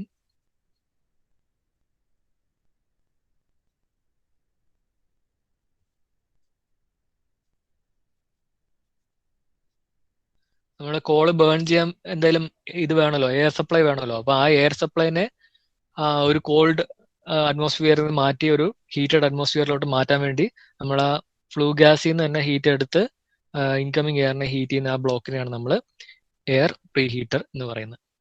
അപ്പൊ ഇതാണ് ഇതിനകത്ത് മെയിൻ ആയിട്ട് ഇത് ഇത്രയും വരുന്നത്. ഞാൻ അല്ലാണ്ട് രണ്ടുമൂന്ന് ക്വസ്റ്റ്യൻ ഇത് കഴിഞ്ഞിട്ട് ആഡ് ചെയ്തിട്ടുണ്ട്. അപ്പൊ നമുക്ക് അത് അന്നേരം നോക്കാം ബാക്കി ഇതിൽ വരുന്നത്. അപ്പൊ ഇതാണ് അതിന്റെ മെയിൻ കമ്പോണൻസ് എന്ന് പറയുന്നത്. ഇത് കോൾ പവർ പ്ലാന്റിന്റെ ജസ്റ്റ് ഒരു മോഡൽ മാത്രമേ കാണിച്ചിട്ടുള്ളൂ. ഇത് നമ്മളെ ഹീറ്റ് ചെയ്യുന്ന സ്ഥലമാണ് ഈ ഒരു സ്ഥലം എന്ന് പറയുന്നത്. അപ്പൊ ഇത് കഴിഞ്ഞിട്ട് ഈ സ്റ്റീം ഇതിലേക്കൂടെ പാസ് ചെയ്തിട്ട് ടർബൈൻ റൺ ചെയ്യും. ടർബൈൻ റൺ ചെയ്തിട്ട് നമുക്ക് ഇലക്ട്രിസിറ്റി ഇവിടെ പ്രൊഡ്യൂസ് ആവുന്നുണ്ട്. ഇത് വാട്ടർ സർക്കുലേഷൻ ആണ് ഇവിടെ കാണിച്ചേക്കുന്നത്. ഓക്കെ. ഇപ്പൊ നെക്സ്റ്റ് വരുന്നതാണ് നമുക്ക് ഹൈഡ്രോ പവർ പ്ലാന്റ് എന്ന് പറയുന്നത്. അപ്പം ഇതിലൊരു 3 ക്ലാസിഫിക്കേഷൻ ഉണ്ട്. അപ്പൊ ഈ ഒരു ക്ലാസിഫിക്കേഷൻ വെച്ച് ചില ക്വസ്റ്റ്യൻ ചോദിക്കാറുണ്ട്.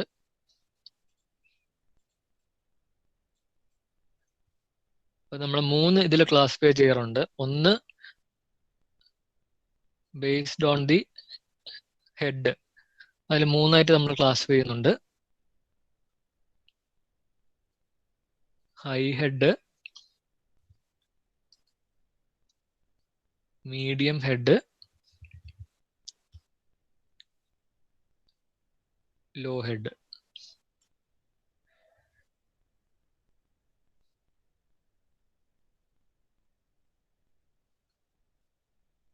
അപ്പൊ ഹൈ ഹെഡ് എന്ന് പറയുമ്പോൾ ഇത് ഹൈറ്റ് ബേസ് ചെയ്തിട്ടാണ് ഈ ഹെഡ് നമ്മൾ പറയുന്നത്. അപ്പം ഹൈ ഹെഡ് എന്ന് പറഞ്ഞാൽ ഏകദേശം എത്രയാണെന്നറിയാവോ അതിന്റെ ഹൈറ്റ് ഇൻ മീറ്റർ?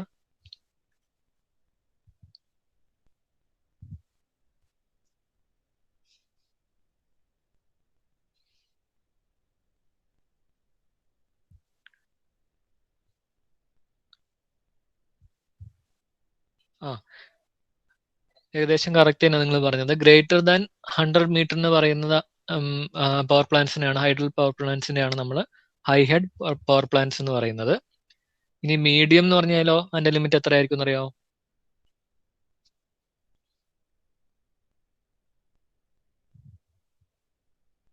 അതെ, 30 to 100 അല്ലെ 50 ആ റേഞ്ചിലാണ്. 30 to 100 ആണ് കറക്റ്റ് റേഞ്ച് എന്ന് പറയുന്നത്. 30-50 ആ റേഞ്ച് ആണ്.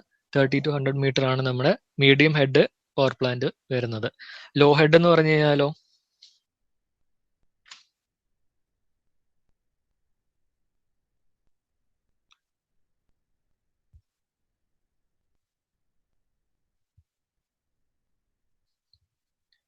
ലെസ് ദാൻ 30 മീറ്റർ വരുന്നതാണ് ലോ ഹെഡ് പവർ പ്ലാന്റ് എന്ന് പറയുന്നത്. അപ്പം ഇത് വർക്ക് ചെയ്യുന്ന ഒരു സാഹചര്യം അല്ലെങ്കിൽ ഹൈറ്റിനെയാണ് നമ്മൾ ഹെഡ് ആയിട്ട് ഡിസ്ട്രിബ്യൂട്ട് ചെയ്ത് പറയുന്നത്. അപ്പം first high head power plant ആകുമ്പോഴത്തേക്ക് ഈ വാട്ടർ സ്റ്റോർ ചെയ്യുന്നത് ഈ മൗണ്ടൻസ്, മലകൾ പോലത്തെ സ്ഥലത്തിലാണ് നമ്മൾ വെള്ളം സ്റ്റോർ ചെയ്യുന്നത്. മഴക്കാലത്ത് നമ്മൾ സ്റ്റോർ ചെയ്യും, അല്ലാത്ത സമയത്ത് നമ്മളത് യൂസ് ചെയ്യും. അപ്പൊ അത് നമുക്ക് ഏകദേശം ഹൈ ഹെഡ് പവർ പ്ലാന്റ് ആകുമ്പോഴത്തേക്ക് ത്രൂ ഔട്ട് ദ ഇയർ നമുക്കത് യൂസ് ചെയ്യാൻ പറ്റുന്നുള്ളൊരു ഇതാണ്. കാരണം നമ്മുടെ സ്റ്റോറേജ് ഫെസിലിറ്റി ഉണ്ട് ഹൈ ഹെഡ് ആയതുകൊണ്ട്.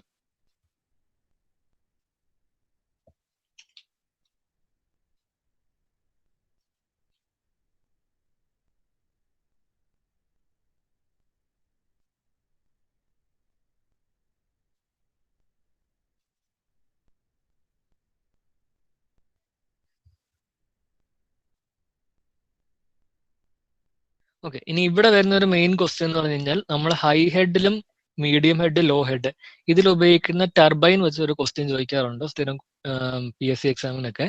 അപ്പം ഹൈ ഹെഡിൽ ഉപയോഗിക്കുന്ന ടൈപ്പ് ടർബൈൻ ഏത് ടൈപ്പ് ടർബൈൻ എന്നറിയോ?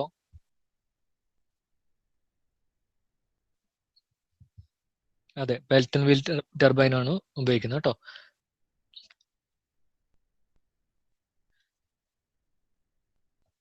ഹൈ ഹെഡിൽ നമ്മൾ വെൽട്ടൺ വീൽ ടർബൈൻ ആണ് നമ്മൾ യൂസ് ചെയ്യുന്നത്. ഇനി മീഡിയം ഹെഡ് വന്നു കഴിഞ്ഞാൽ നമ്മുടെ ഹൈറ്റ് ലെവൽ പറയുന്നത് 30 to 100 മീറ്റർ ഹൈറ്റിലാണ്. അപ്പം ഇതിൽ ഉപയോഗിക്കുന്നത് ഏതാണ്?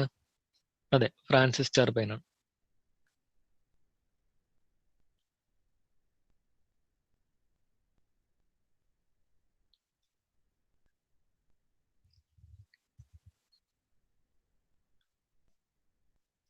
ലാസ്റ്റ് വന്നത് ലോ ഹെഡിൽ ഏതാണ് അറിയോ?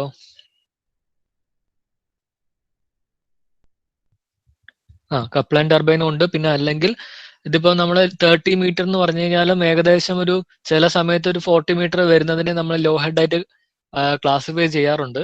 അപ്പം ഈ ഫ്രാൻസിസ് ടർബൈൻ വേണമെങ്കിൽ നമുക്ക് ലോ ഹെഡിൽ ഉപയോഗിക്കാം. അപ്പൊ അതുകൊണ്ട് നമ്മൾ കപ്ലാൻ ടർബൈൻ അല്ലെങ്കിൽ ഫ്രാൻസിസ് ടർബൈനും നമ്മൾ ലോ ഹെഡിൽ നമ്മൾ യൂസ് ചെയ്യാറുണ്ട്. ഓക്കെ, അപ്പൊ ഇതാണ് നമ്മൾ ഹെഡ് വെച്ച് ക്ലാസിഫൈ ചെയ്യുന്നത്. ഇനിയും വേറെ ഒരെണ്ണം ഉപയോഗിക്കുന്നത് വേറൊരു ക്ലാസിഫിക്കേഷൻ എന്ന് പറയുന്നത് നമ്മളത് ലോഡ് അനുസരിച്ച് ക്ലാസിഫൈ ചെയ്യുന്നുണ്ട്. അപ്പം ചില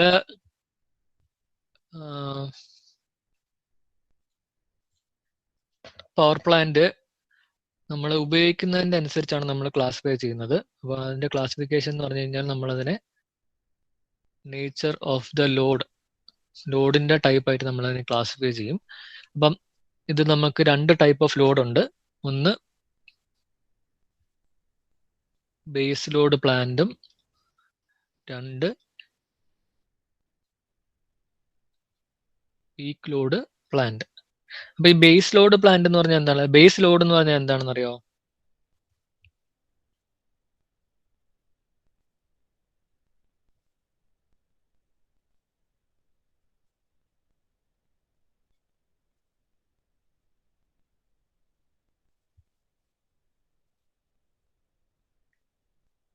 അതെ, അതായത് നമുക്ക് അതെ, correct. Through out the day അല്ലെങ്കിൽ ത്രൂ ഔട്ട് നമ്മൾ കോൺസ്റ്റന്റ് ആയിട്ട് ഉപയോഗിക്കുന്ന ആ ഒരു ലോഡിനെയാണ് നമ്മൾ 24 മണിക്കൂർ ഉപയോഗിക്കുന്ന ടൈപ്പ് ലോഡിനെയാണ് നമ്മൾ ഈ ബേസ് ലോഡ് എന്ന് പറയുന്നത്. അത് ചേഞ്ച് ചെയ്യുന്നില്ല. ഇപ്പൊ നമ്മളിപ്പോ ഒരു കമേഴ്ഷ്യൽ ആയിട്ടുള്ള 24 hours വർക്ക് ചെയ്യുന്ന ഒരു സ്ഥാപനം എടുത്തു കഴിഞ്ഞാൽ അതിനകത്ത് സ്ഥിരം ഉപയോഗിക്കുന്ന കുറെ ലോഡ് കാണും. ലൈറ്റിംഗ് ലോഡും ഫാൻ ലോഡോ അല്ലെങ്കിൽ എന്തെങ്കിലും എക്യുപ്മെന്റ് ലോഡോ ഉണ്ടാവും. അപ്പൊ ആ സ്ഥിരമായിട്ട് ഉപയോഗിക്കുന്ന ആ കോൺസ്റ്റന്റ് ആയിട്ടുള്ള ലോഡിനെയാണ് നമ്മൾ ബേസ് ലോഡ് എന്ന് പറയുന്നത്. അപ്പൊ ബേസ് ലോഡ് പ്ലാന്റ് എന്ന് പറഞ്ഞു കഴിഞ്ഞാൽ ഈ പവർ പ്ലാന്റ് സ്ഥിരം വർക്ക് ചെയ്യുന്ന പ്ലാന്റ് ആണ്. അപ്പൊ ആ ഇടയ്ക്ക് നിർത്താണ്ട് സ്ഥിരമായിട്ട് അത് ഒരു പർട്ടിക്കുലർ ലോഡിനെ സപ്ലൈ ചെയ്യാൻ വേണ്ടി ഉപയോഗിക്കുന്ന പ്ലാന്റിനെ ആയതുകൊണ്ടാണ് നമ്മൾ അതിനെ ബേസ് ലോഡ് പ്ലാന്റ് എന്ന് പറയുന്നത്. അപ്പൊ അതിന്റെ മെയിൻ പോയിന്റ് എന്ന് പറഞ്ഞു കഴിഞ്ഞാൽ ഇവര് വർക്ക് വിത്തൗട്ട് എനി ഇന്റർവൽ. അപ്പൊ അവര് ഫുൾ ടൈം അത് വർക്ക് ചെയ്യുന്നതാണ്. അപ്പം എന്തെങ്കിലും മെയിൻ്റെനൻസോ അങ്ങനെ എന്തെങ്കിലും ആ ഒരു ഇതുണ്ടെങ്കിൽ അല്ലെങ്കിൽ വാട്ടറിന്റെ കപ്പാസിറ്റി ഇല്ലെങ്കിലോ അപ്പൊ അങ്ങനെ എന്തെങ്കിലും ഉണ്ടെങ്കിൽ മാത്രമേ നമ്മൾ അതിനെ സ്റ്റോപ്പ് ചെയ്യാറുള്ളൂ. ഇനി പീക്ക് ലോഡ് എന്ന് പറഞ്ഞു കഴിഞ്ഞാൽ നമ്മുടെ ബേസ് ലോഡ് അല്ലാത്ത ലോഡ്, അതായത് ഒരു കോൺസ്റ്റന്റ് ആയിട്ട് വരുന്ന ലോഡ് അല്ലാത്ത ലോഡ്, അതായത് ഇടയ്ക്ക് ചില സമയത്ത്, അതായത് രാത്രി അപ്പം നമ്മളൊരു ഈവനിങ് ആകുമ്പോഴത്തേക്ക് നമ്മൾ ലൈറ്റിംഗ് ലോഡ് കുറച്ച് കൂടുതൽ ഉപയോഗിക്കും. അപ്പൊ അങ്ങനത്തെ ടൈപ്പ് എക്സ്ട്രാ വരുന്ന ലോഡിനെ സപ്ലൈ ചെയ്യാൻ വേണ്ടി മാത്രം ചിലപ്പോൾ നമ്മൾ ചില പവർ പ്ലാന്റ് യൂസ് ചെയ്യും. ഇപ്പൊ കേരളത്തിലാണെങ്കിൽ തന്നെ ചില ഹൈഡ്രോ പവർ പ്ലാന്റ് ഈ പീക്ക് ലോഡ് വരുന്ന സമയത്ത് മാത്രമേ ഓൺ ആക്കത്തുള്ളൂ. ബാക്കി പവർ പ്ലാന്റ് ചിലപ്പം ഫുൾ ടൈം റൺ ചെയ്യും. അപ്പൊ ഈ പീക്ക് ലോഡ് വരുന്ന സമയത്ത് മാത്രം നമ്മൾ അതിനെ വർക്ക് ചെയ്യിപ്പിക്കുന്നതിനെയാണ് നമ്മൾ പീക്ക് ലോഡ് പവർ പ്ലാന്റ് എന്ന് പറയുന്നത്. അപ്പം അത് നമ്മുടെ പീക്ക് സപ്ലൈ വരുന്നതിനെ അതും പമ്പ്ഡ് സ്റ്റോറേജ് അതിലാണ് വരുന്നത്.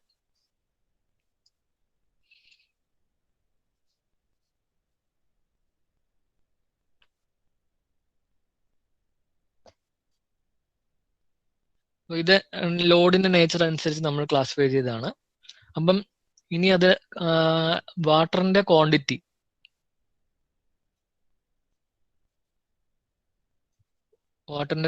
വെച്ചിട്ട് നമ്മൾ ഇതിനെ 2-3 ക്ലാസിഫിക്കേഷൻ ഉണ്ട്. അപ്പൊ ഇതില് ഒരു ടെക്നിക്കൽ ടേം അറിയേണ്ടത്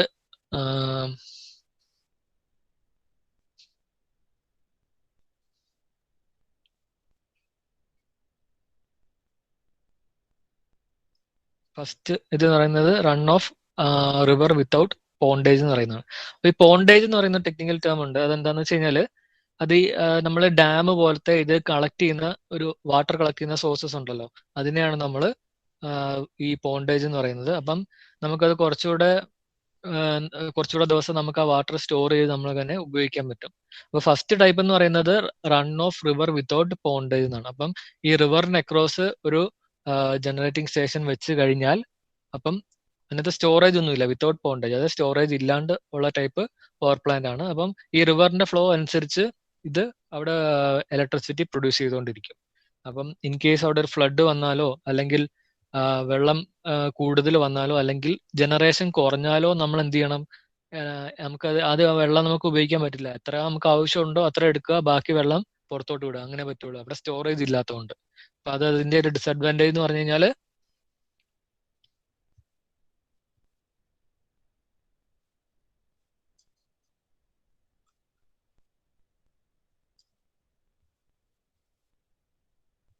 നമുക്ക് അവിടെ സ്റ്റോർ ചെയ്യാൻ പറ്റത്തില്ല. അപ്പം നമുക്ക് ആവശ്യമില്ലാത്ത പവർ പവർ നമുക്ക് ഡിമാൻഡ് കുറവാണെങ്കിലും ഡിമാൻഡ് കൂടുതലാണെങ്കിലും നമുക്ക് അതിനകത്ത് ഉള്ള വെള്ളം ഉപയോഗിക്കുക അല്ലാണ്ട് വേറെ ഒന്നും ചെയ്യാൻ പറ്റില്ല. അപ്പൊ നമ്മൾ ഇൻ കേസ് ഉപയോഗിക്കുന്നില്ലെങ്കിൽ നമ്മൾ ഇതുപോലെ ഗേറ്റ് അടയ്ക്കാനോ അങ്ങനെ കൺട്രോൾ ചെയ്യാനോ ഒരു മെക്കാനിസം ഇല്ല. അപ്പം വെള്ളം അങ്ങ് ഫ്ലോ ചെയ്യും, അത്രേ ഉള്ളൂ. അപ്പൊ ഇനി ഇൻ കേസ് നമ്മൾ ഇപ്പം ഫ്ലഡ് ഒക്കെ നമ്മുടെ ഇവിടെ നാട്ടിൽ വന്ന സ്ഥിതിക്ക് നമുക്ക് അറിയാവുന്ന കാര്യമാണ്, ഡാമിലാണെങ്കിൽ കുറെ വെള്ളം സ്റ്റോർ ചെയ്ത് വെക്കാം. പക്ഷേ ഈ പോണ്ടേജ് അല്ലെങ്കിൽ സ്റ്റോറേജ് ഇല്ലാത്ത ഒരു ടൈപ്പ് പവർ പ്ലാന്റ് ആണെങ്കിൽ അവിടെ സ്റ്റോറേജ് ഇല്ലാത്തതുകൊണ്ട് വരുന്ന റിവറിൽ എത്ര വെള്ളം വരുന്നുണ്ടോ അത് അത്രയും ഒഴുകി പോകുന്ന ടൈപ്പ് പ്ലാന്റ് ആയിരിക്കും ഇത്. പിന്നെ രണ്ടാമത്തെ ടൈപ്പ് എന്ന് പറയുന്നതാണ് ഇപ്പൊ നമ്മുടെ സ്റ്റോറേജ് ഇല്ലാത്തത് നോക്കി രണ്ടാമത്തെ ടൈപ്പ് ആണ് സ്റ്റോറേജ് ഉള്ളത്, റൺ ഓഫ് റിവർ വിത്ത് പോണ്ടേജ്. അപ്പൊ ഇത് നമുക്ക് സ്റ്റോറേജ് ഉള്ളതാണ്. ഡാം പോലത്തെ സ്ഥലത്ത് നമുക്ക് സ്റ്റോർ ചെയ്ത് വെക്കാൻ പറ്റും. അപ്പൊ നമുക്ക് കുറച്ച് സ്റ്റോർ ചെയ്യുന്നതുകൊണ്ട് അത് മറ്റേതിനേക്കാളും റിലയബിൾ ആണ്. നമുക്ക് കുറച്ചുകൂടെ സമയത്ത് ഇപ്പം റെയിനോ അല്ലെങ്കിൽ സ്നോ ഉള്ള സ്ഥലത്താണെങ്കിൽ ആ വാട്ടർ സ്റ്റോർ ചെയ്ത് വെച്ച് നമുക്ക് ആവശ്യമുള്ള സമയത്ത് ഉപയോഗിക്കാൻ പറ്റും.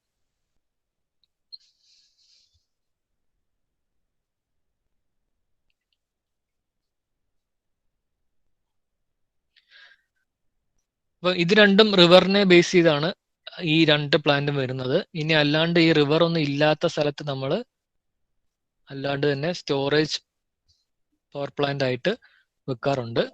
ഇപ്പൊ ജസ്റ്റ് സ്റ്റോർ ചെയ്യുക, ഉപയോഗിക്കുക, ആ ഒരു ഹൈഡ്രോ ഇലക്ട്രിക് പവർ പ്ലാന്റ് ആണ്. അപ്പൊ അതിന്റെ അടുത്ത് റിവർ ഒന്നും ഉണ്ടാവില്ല, സ്റ്റോർ ചെയ്യുക, ഉപയോഗിക്കുക എന്നുള്ള ഒരു സ്കീം മാത്രമേ ഉള്ളൂ. ഇനി നേരത്തെ സ്മിജു പറഞ്ഞ ഒരു ടേം ആണ് പമ്പ്ഡ് സ്റ്റോറേജ് പ്ലാന്റ് എന്ന് പറയുന്നത്. അപ്പൊ അതിന്റെ യൂസ് ആർക്കെങ്കിലും അറിയാവോ, അല്ലെങ്കിൽ ആ പമ്പ്ഡ് സ്റ്റോറേജ് എന്ന് പറഞ്ഞാൽ എന്താണ് എന്താ ഉദ്ദേശിക്കുന്നതെന്ന് ആർക്കെങ്കിലും അറിയാവോ?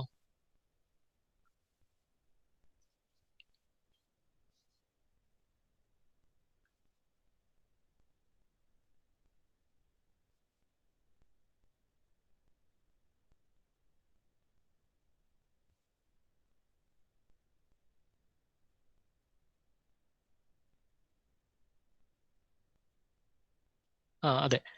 അപ്പൊ നമുക്ക് ഈ പവർ പ്ലാന്റ് എന്ന് പറയുന്നത് നമുക്ക് ഈ സ്വിച്ച് ഇടുന്ന പോലെ നമുക്ക് എപ്പോഴും ഓണും ഓഫും ചെയ്യാൻ പറ്റില്ല. അപ്പൊ അങ്ങനെ അതിനൊരു ടൈം ഉണ്ട്. ഇപ്പൊ തെർമൽ പവർ പ്ലാന്റ് ആണെങ്കിൽ അതിന് ടേൺ ഓൺ ടൈം ഉണ്ട്, ടേൺ ഓഫ് ടൈം ഉണ്ട്. ഹൈഡ്രോ ഇലക്ട്രിക് പവർ പ്ലാന്റ് അത്രയും കുഴപ്പമില്ല. അപ്പൊ എന്നാലും നമ്മൾ ഈ പീക്ക് ലോഡ് അല്ലാത്ത സമയത്ത് നമുക്ക് ഈ എനർജി വേസ്റ്റ് ചെയ്യാണ്ട് നമ്മൾ ചെയ്യുന്ന എന്താന്ന് വെച്ച് കഴിഞ്ഞാല് അതെ അവിടെ ഉണ്ട്. നമ്മൾ ചെയ്യുന്ന എന്താന്ന് വെച്ച് കഴിഞ്ഞാല് ഈ ടെയിൽ റേസിൽ, ഡാമിന്റെ ടെയിൽ റേസിൽ ഈ ഉള്ള വാട്ടർ നമ്മൾ ഈ ഡാമിലോട്ട് പമ്പ് ചെയ്ത് വിടും.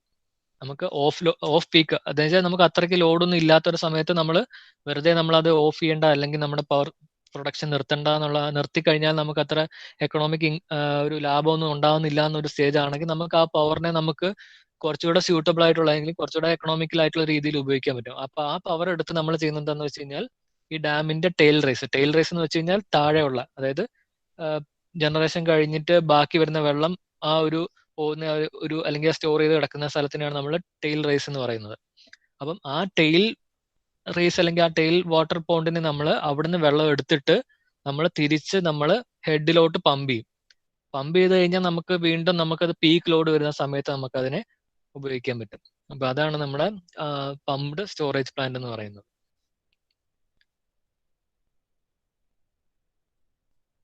ഓക്കെ, അപ്പൊ ഇതാണ് നമ്മുടെ ഒരു ടിപ്പിക്കൽ ഡയഗ്രാം എന്ന് പറയുന്നത്. അപ്പൊ നമ്മുടെ ഇത് ഒരു സ്റ്റോറേജ് പവർ പ്ലാന്റ് ആണ്.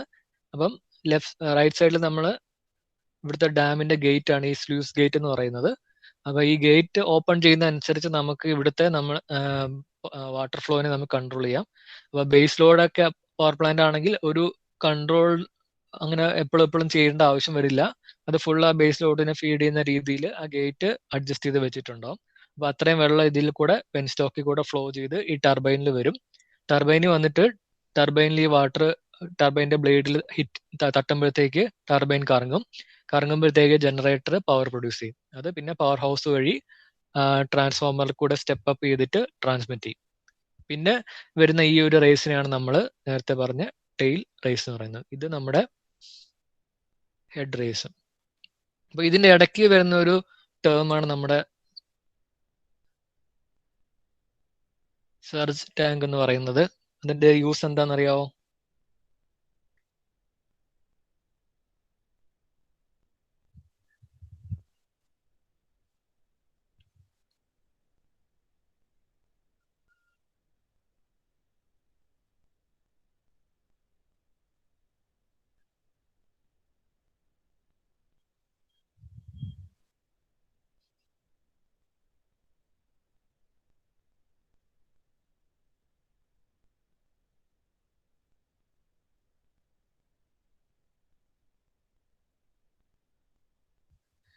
അതെ. അപ്പൊ നമ്മൾ ബേസിക്കലി അതൊരു ഉപയോഗിക്കുന്നത് ഒരു പ്രഷർ അഡ്ജസ്റ്റ് ചെയ്യാൻ വേണ്ടിയുള്ള സാധനമാണ്. പിന്നെ സ്റ്റോറേജ് എന്നുള്ളത് അതൊരു അതിന്റെ ഒരു കോൺസെപ്റ്റ് കൂടെ ചെറുതായിട്ട് വരുന്നുണ്ട്. സ്റ്റോർ ചെയ്യുന്നില്ല നമുക്ക് പറയാൻ പറ്റത്തില്ല. അപ്പം ഇടയ്ക്ക് പെട്ടെന്ന് നമ്മൾ ഈ ഡാമിന്റെ കൺട്രോൾ അഡ്ജസ്റ്റ് ചെയ്യുമ്പോഴത്തേക്ക് നമുക്ക് നമ്മൾ ഈ വീട്ടില് ഇടയ്ക്ക് നമ്മൾ ടാപ്പ് പെട്ടെന്ന് അടയ്ക്കുമ്പോഴത്തേക്ക് നമുക്കൊരു എയർ പ്രഷർ ഫീൽ ചെയ്യുമല്ലോ വേറൊരു ടാപ്പില്. അപ്പൊ അതേപോലെ നമ്മൾ ഈ ഡാമിന്റെ ഗേറ്റ് അഡ്ജസ്റ്റ് ചെയ്യുമ്പോഴത്തേക്ക് ഈ പെട്ടെന്ന് ഒരു പ്രഷർ ഉണ്ടാവും. അപ്പൊ ആ പ്രഷർ അഡ്ജസ്റ്റ് ചെയ്യാൻ വേണ്ടി, അല്ലെങ്കിൽ പെട്ടെന്ന് ഒരു ഗേറ്റ് അടച്ചു കഴിഞ്ഞാൽ നമുക്ക് വീണ്ടും തുറക്കുമ്പോഴത്തേക്ക് എക്സ്ട്രാ വാട്ടർ വേണ്ടി വരുമ്പം ഉപയോഗിക്കുന്ന ഒരു സ്റ്റോറേജ് സിസ്റ്റം പോലെയും ഇത് യൂസ് ചെയ്യും. അപ്പം ഈ രണ്ട് കാര്യത്തിനാണ് ഉപയോഗിക്കുന്നത്, പ്രഷറും സ്റ്റോറേജ് എന്നുള്ള രീതിയിൽ. സ്റ്റോറേജ് ഒരു സെക്കൻഡറി ഫംഗ്ഷൻ ആണ്. ഫസ്റ്റ് ഫംഗ്ഷൻ എന്ന് വെച്ച് കഴിഞ്ഞാൽ അത് പ്രഷർ അഡ്ജസ്റ്റ് ചെയ്യാൻ വേണ്ടിയാണ് ഉപയോഗിക്കുന്നത്.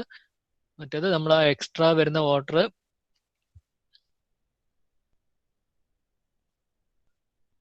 ആ പ്രഷർ അഡ്ജസ്റ്റ് ചെയ്യുമ്പം സ്റ്റോറിങ് എന്നുള്ള രീതിയിൽ മാത്രമേ വരുന്നുള്ളൂ അതിനകത്ത്.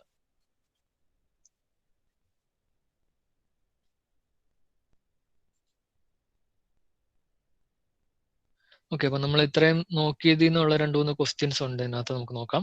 ഫസ്റ്റ് ക്വസ്റ്റ്യൻ എന്ന് പറഞ്ഞു കഴിഞ്ഞാൽ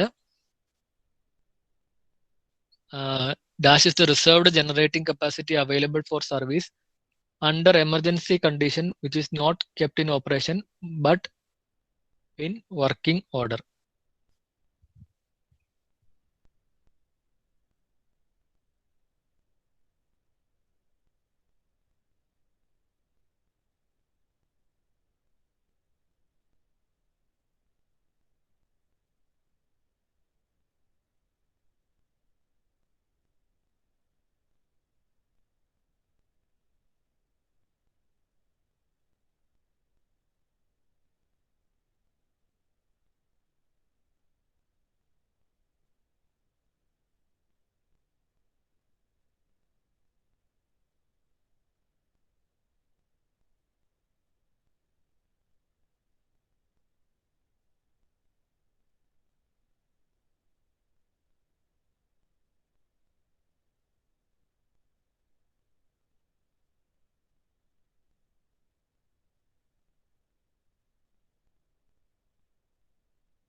ഓക്കെ, ആ ആൻസർ കറക്റ്റ് ആണ്, ബി എന്ന് പറയുന്നത്.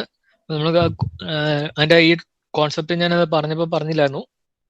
അപ്പൊ നമുക്കത് എക്സ്ട്രാ വരുന്ന ഒരു കോൺസെപ്റ്റ് ആയിരുന്നു. അപ്പൊ അത് ഓരോന്നോരോന്ന് നമുക്ക് നോക്കാനകത്ത് ഹോട്ടും കോൾഡും സ്പിന്നിങ് അതൊക്കെ എന്തൊക്കെയാണ്. അപ്പൊ ആദ്യം ഞാൻ ഹോട്ട് റിസർവ് എന്താന്ന് പറയാം. അപ്പൊ നമ്മളൊരു എക്സാമ്പിൾ വെച്ച് പറയാം. അതായത് ഒരു ഹൈഡ്രോ ഇലക്ട്രിക് പവർ പ്ലാന്റ് ഉണ്ട്. അതിന്റെ റേറ്റിംഗ് എന്ന് പറയുന്നത് തൽക്കാലം നമ്മളൊരു 250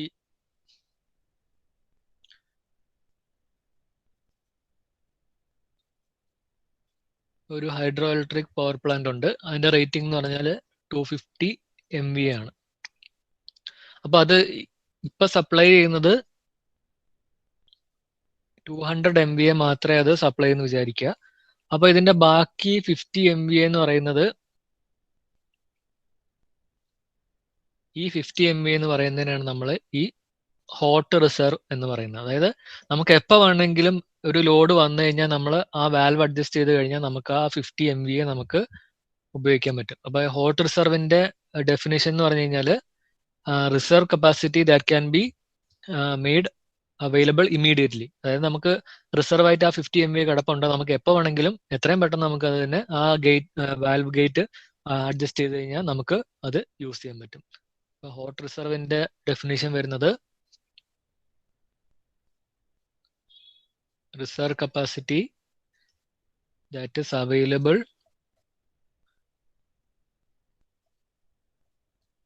ഇമ്മീഡിയറ്റ്ലി അല്ലെങ്കിൽ ക്വിക്ക്ലി. അതിനാണ് നമ്മൾ ഹോട്ട് റിസർവ് എന്ന് പറയുന്നത്.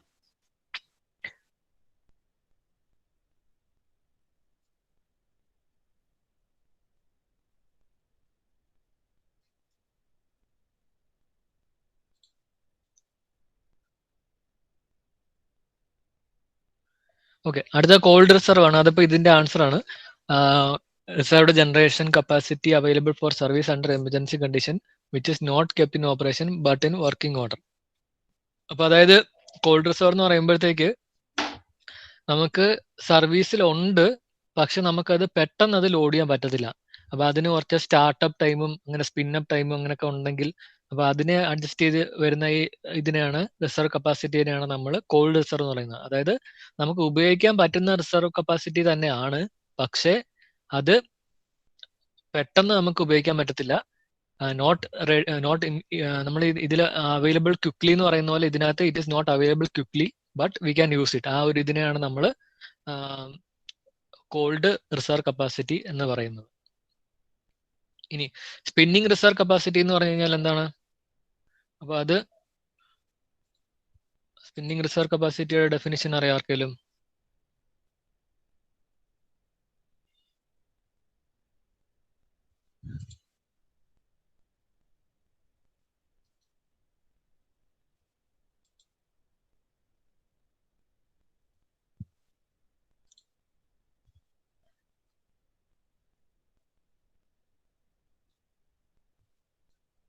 ഓക്കെ, അപ്പൊ സ്പിന്നിങ് റിസർവ് കപ്പാസിറ്റി എന്ന് പറഞ്ഞു കഴിഞ്ഞാൽ ഈ കപ്പാസിറ്റി ഈ റിസർവ് കപ്പാസിറ്റി ഇത് ഓൾറെഡി ബസ്സിൽ കണക്ട് ചെയ്തിട്ടുണ്ട്.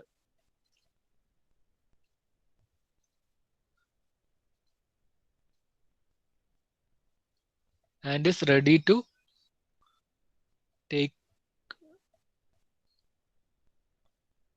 അപ്പം ബസ്സിൽ കണക്ട് ചെയ്തിട്ടുള്ള റിസർവ് കപ്പാസിറ്റിനെയാണ് നമ്മൾ സ്പിന്നിങ് റിസർവ് എന്ന് പറയുന്നത്. അത് അപ്പം തന്നെ ഇമ്മീഡിയറ്റ് ആയിട്ട് തന്നെ നമുക്ക് അതിനെ ലോഡ് എടുക്കാനുള്ള ഒരു സിറ്റുവേഷനിലാണ് കണക്ട് ചെയ്തിരിക്കുന്നത്. എസ്പെഷ്യലി പീക്ക് ലോഡ് ടൈം ഒക്കെ വരുമ്പോഴത്തേക്കാണ് നമ്മൾ ഈ സ്പിന്നിങ് റിസർവ് വെക്കുന്നത്. അത് ഓൾറെഡി അത് ഇപ്പൊ തന്നെ ഉപയോഗിക്കാന്നുള്ള രീതിയിൽ കണക്ട് ചെയ്ത് വെച്ചിട്ടുണ്ട്. പിന്നെ നമ്മൾ അത് ഉപയോഗിക്കുന്നതിനെയാണ് നമ്മുടെ സ്പിന്നിങ് റിസർവ് എന്ന് പറയുന്നത്. ഓക്കെ ഓക്കെ, അപ്പൊ സെക്കൻഡ് ക്വസ്റ്റിന്റെ ആൻസർ എന്ന് പറയാമോ?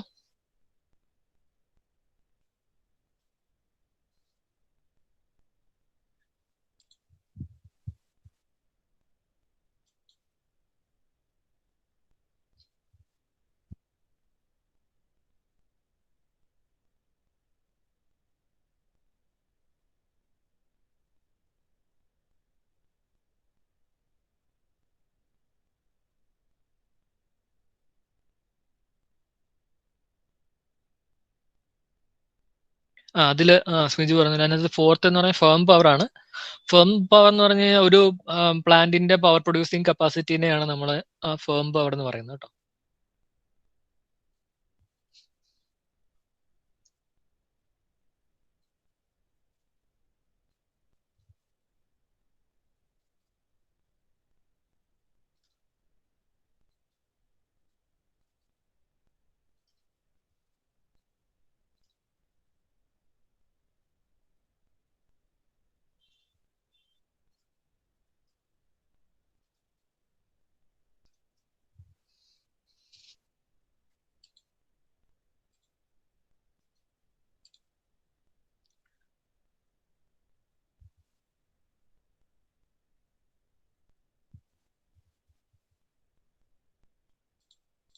ഓക്കെ, അപ്പം രണ്ടാമത്തെ ക്വസ്റ്റിന്റെ ആൻസർ നിങ്ങൾ പറഞ്ഞ പോലെ സി ആണ് ആൻസർ.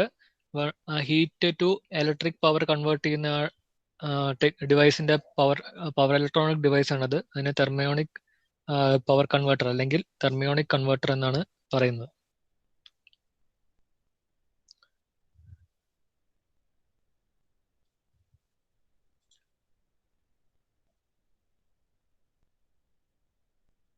അപ്പം തേർഡ് ക്വസ്റ്റിന്റെ ആൻസർ എന്ന് പറയാം, coal used in power plant is also known as.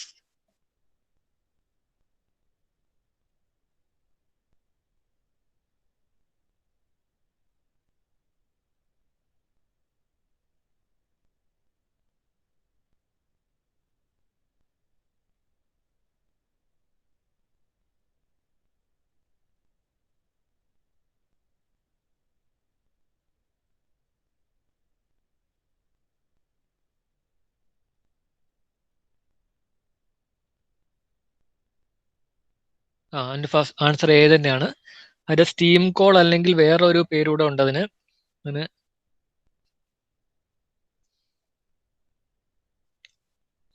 Thermal call എന്നും പറയും. അപ്പം നമ്മൾ ഇത് ആദ്യത്തെ ഈ ഒരു ഇതിൽ നമ്മൾ പഠിച്ചായിരുന്നു. ഇതിനകത്ത് ഈ കൺവെയർ ബെൽറ്റ് ഇട്ട് ഇവിടെ ഒരു പൾവറൈസർ അല്ലെങ്കിൽ മില്ല് ഉപയോഗിക്കുന്നു. ഈ പൾവറൈസർ അല്ലെങ്കിൽ മില്ലിന്റെ യൂസ് എന്താണെന്നറിയോ? അത് പൊടിക്കുന്നതാണ്. പക്ഷെ എന്തിനാ പൊടിക്കുന്നത് അവിടെ? നമ്മൾ കോൾ പൊടിക്കാണ്ട് ഡയറക്റ്റ് ഇട്ട് കൊടുത്താൽ എന്താണ് അതിന്റെ വ്യത്യാസം?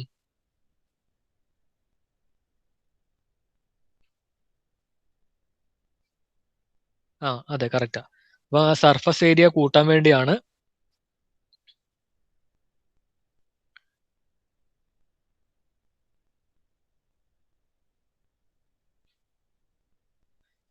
ആ സർഫസ് ഏരിയ കൂട്ടാൻ വേണ്ടിയാണ് നമ്മൾ അതിനെ അവിടെ മില്ല് അല്ലെങ്കിൽ അതിനെ നമ്മൾ പൗഡർ ചെയ്യുന്നത്.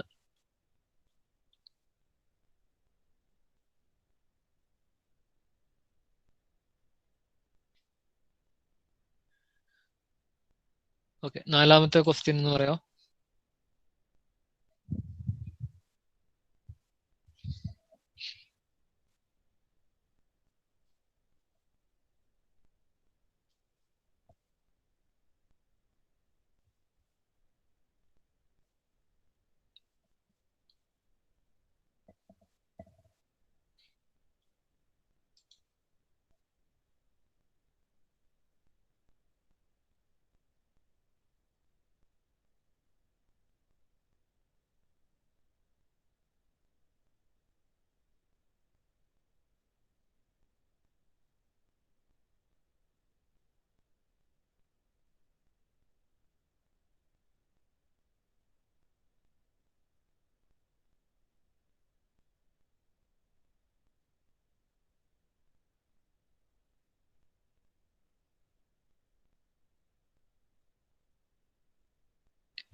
എ ആണ് കറക്റ്റ് ആൻസർ. പക്ഷെ ഈ ഒരു ക്വസ്റ്റ്യനിൽ എ ആണ് കറക്റ്റ് ആൻസർ. അത് ശരിക്കും പറഞ്ഞാൽ ഏറ്റവും സുപ്പീരിയർ അതന്നെ ആന്ത്രസൈറ്റ് ആണ് ഏറ്റവും നല്ലത്. ഈ ഒരു ക്വസ്റ്റ്യനിൽ അത് ബിറ്റുമിനസ് കോൾ ആണ് അതിനകത്ത് തന്നിരിക്കുന്നതിൽ ഏറ്റവും സുപ്പീരിയർ ആയിട്ടുള്ളത്. അല്ല, നമ്മൾ ജനറൽ ആയിട്ട് നോക്കുവാണെങ്കിൽ ആന്ത്രസൈറ്റ് കോൾ ആണ് ഏറ്റവും കൂടുതലുള്ളത്. അതിന് റഫ് ആയിട്ടുള്ള പെർസെൻറ്റേജും കൂടെ ഞാൻ പറഞ്ഞുതരാം. അപ്പം ഏറ്റവും കൂടുതൽ കാർബൺ ഉള്ള ഏതാണോ അതിനായിരിക്കും നമ്മൾ സുപ്പീരിയർ ക്വാളിറ്റി എന്ന് പറയുന്നത്. ആന്ത്രസൈറ്റ് ആകുമ്പോഴത്തേക്ക് ഏകദേശം 85 to 95% കാർബൺ ആണ് ഉണ്ടാവുക. അത് ബിറ്റുമിനസ് ആകുമ്പോഴത്തേക്ക് അതൊരു 45 to 85% ആണ് വരിക. പിന്നെ വരുന്നത് ലിഗ്നൈറ്റ് ആണ്. ലിഗ്നൈറ്റ് വരുമ്പോഴത്തേക്ക് 25 to 35% അറൗണ്ട് ആയിരിക്കും വരിക. ഈ പീറ്റ് എന്ന് പറയുന്നത് എന്താണെന്നറിയോ? പീറ്റ് എന്ന് പറയുന്നത്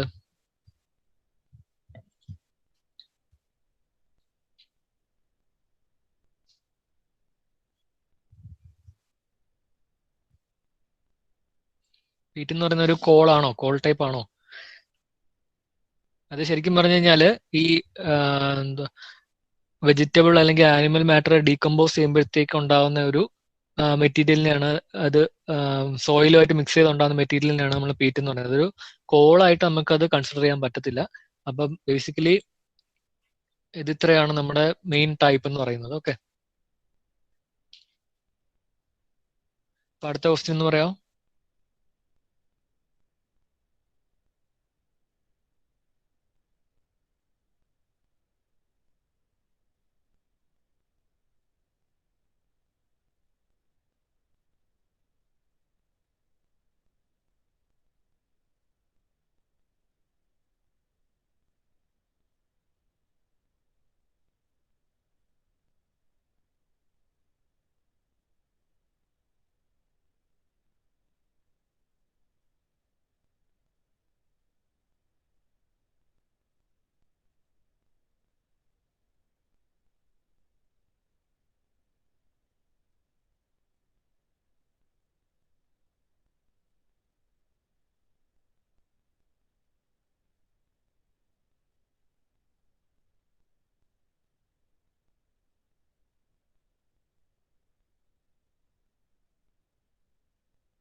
ഓക്കെ, അത് കറക്റ്റ് ആണ്. 40-50%, പക്ഷെ അത്രയും 40 വരത്തില്ല. നോർമൽ ടിപ്പിക്കൽ ആയിട്ടുള്ളതിന് ഒരു 30-40 റേഞ്ചിലാണ് വരുന്നത്. അപ്പൊ ഞാനത് ആദ്യത്തെ ഓപ്ഷൻ അത് ഇത്തിരി തെറ്റായിട്ടുണ്ട്. 30-45 റേഞ്ച് ആണ് കറക്റ്റ് ആയിട്ട് വരുന്നത് കേട്ടോ. അപ്പൊ അതൊരു ഓപ്ഷൻ ഇട്ടതിലൊരു ഇതുണ്ട്. 30-45 റേഞ്ചിലാണ് കറക്റ്റ് വരിക. 50% ഒന്നും ഒരിക്കലും വരില്ല സ്റ്റീം പവർ പ്ലാന്റ് ആകുമ്പോഴത്തേക്ക്. ഈ ഒരു റേഞ്ചിലാണ് വരിക. 30-45% ഉള്ള രീതിയിലായിരിക്കും വരിക. ഓക്കെ.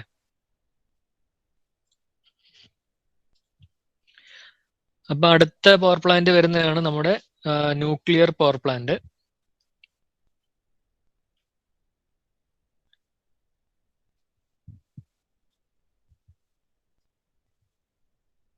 അപ്പം ഇവിടെ നടക്കുന്ന പ്രോസസ്സ് എന്ന് പറയുന്നത് നമ്മുടെ സെയിം സ്റ്റീം പവർ പ്ലാന്റ് നടക്കുന്ന സെയിം പ്രോസസ്സ് തന്നെയാണ്.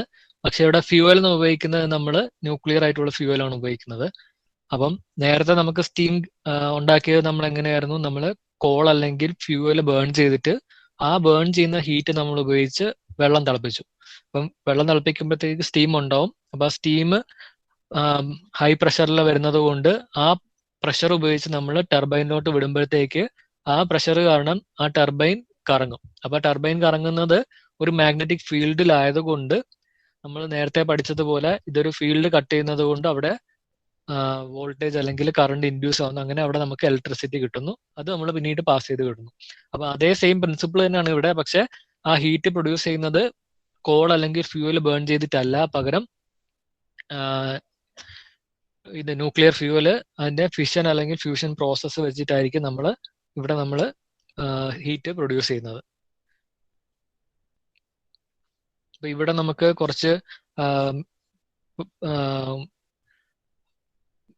കമ്പോണൻസ് ഉണ്ട്. ഈ കൺട്രോൾ റോഡ് എന്ന് പറയുന്ന പോലത്തെ കുറച്ച് കമ്പോണൻസ് ഉണ്ട്. അപ്പോൾ ഓരോ കമ്പോണൻസിന്റെ ഫംഗ്ഷൻ ആണ് ഇവിടെ ഇമ്പോർട്ടന്റ് ആയിട്ടുള്ളത്.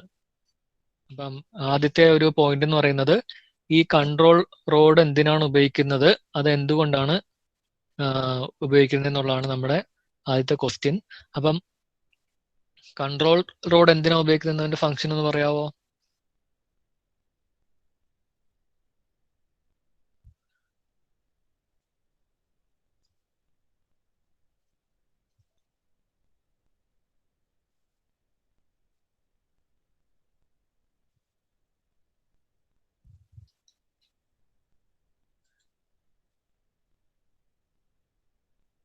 അതെ, കറക്റ്റ് ആണ്. Control the chain fission reaction. അപ്പം ആ ഒരു റിയാക്ഷൻ ഇങ്ങനെ ഒരു എന്തുവാ കണ്ടിന്യൂ ചെയ്ത് എക്സ്പോണൻഷ്യൽ ആയിട്ട് ഇങ്ങനെ 1-നെ 2 തട്ടി 2-നെ 4 തട്ടി അങ്ങനെ എക്സ്പോണൻഷ്യൽ ആയിട്ട് അതങ്ങ് ഡിവൈഡ് ചെയ്ത് അങ്ങ് പോകും ആ ഫിഷൻ റിയാക്ഷൻ. അപ്പം ആ ഓരോ ഫിഷൻ റിയാക്ഷൻ നടക്കുമ്പോഴും അവിടെ ഹീറ്റ് എനർജി ആയിട്ട് റിലീസ് ആവും. ആ ഹീറ്റ് ആണ് നമ്മൾ വെള്ളം തിളപ്പിക്കാൻ ഉപയോഗിക്കുന്നത്. അപ്പം അത് നമുക്ക് കൺട്രോൾ ചെയ്യണമെങ്കിൽ, അത് കൺട്രോൾ ചെയ്താലേ നമുക്ക് എത്ര പവർ നമുക്ക് ഔട്ട്പുട്ടിൽ വരും എന്ന് നമുക്ക് കൺട്രോൾ ചെയ്യാൻ പറ്റുള്ളൂ. അപ്പൊ അത് കൺട്രോൾ ചെയ്യണമെങ്കിൽ നമ്മൾ ചെയ്യുന്നത് ഈ കൺട്രോൾ റോഡ് നമ്മൾ അതിനകത്തോട്ട് വെക്കുക ചെയ്യുന്നത്. അപ്പം അതിന്റെ ഫംഗ്ഷൻ എന്ന് പറഞ്ഞു കഴിഞ്ഞാൽ controls the fission rate of the nuclear fuel. ഈ ന്യൂക്ലിയർ ഫ്യൂവൽ ആയിട്ട് ഉപയോഗിക്കുന്ന മെറ്റീരിയൽസ് ഏതൊക്കെയാണെന്നറിയാമോ? ഏതൊക്കെ മെറ്റീരിയൽസ് ആണ് നമ്മൾ ന്യൂക്ലിയർ ഫ്യൂവൽ ആയിട്ട് ഉപയോഗിക്കുന്നത്?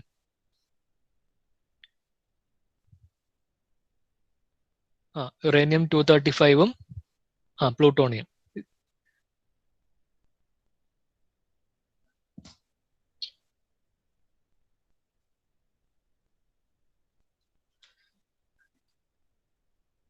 ഓക്കെ, ഇനി കൺട്രോൾ റോഡ് എന്ത് എലമെന്റ് വെച്ചിട്ടാണ് ഉണ്ടാക്കിയിരിക്കുന്നത്?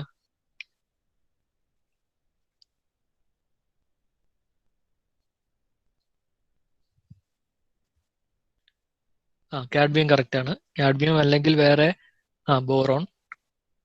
അതെ.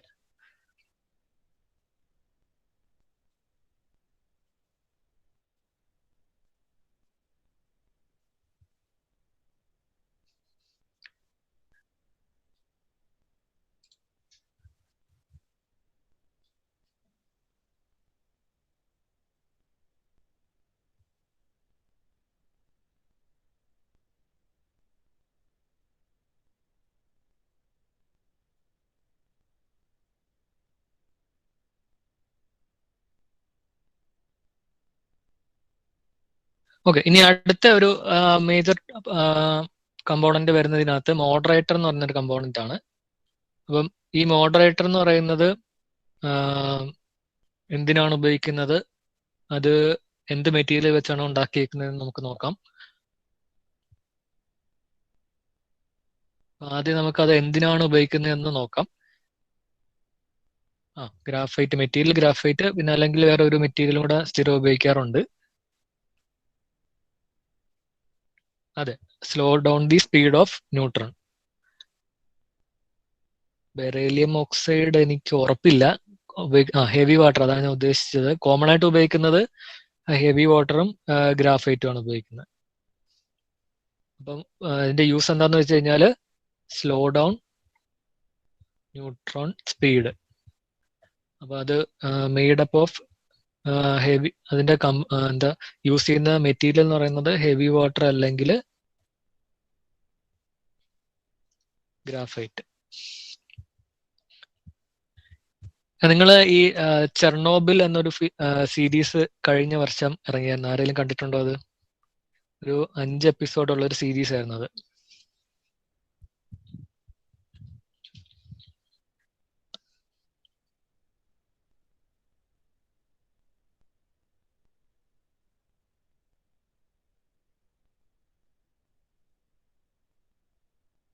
അതെ, ന്യൂക്ലിയർ റിയാക്ടർ പൊട്ടുന്നത്. അപ്പൊ അത് എന്തുകൊണ്ടാണ് അത് പൊട്ടിയെന്നറിയോ? അതിനകത്ത് കറക്റ്റ് അതിന്റെ ലാസ്റ്റ് എപ്പിസോഡില് അതിനകത്ത് സിമ്പിൾ ആയിട്ട്, കണ്ടിട്ടില്ലെങ്കിൽ നിങ്ങൾ സമയം കളയാനല്ല, ലാസ്റ്റ് എപ്പിസോഡെങ്കിലും ഒന്ന് കണ്ടിരിക്കുന്നത് നല്ലതാണ്.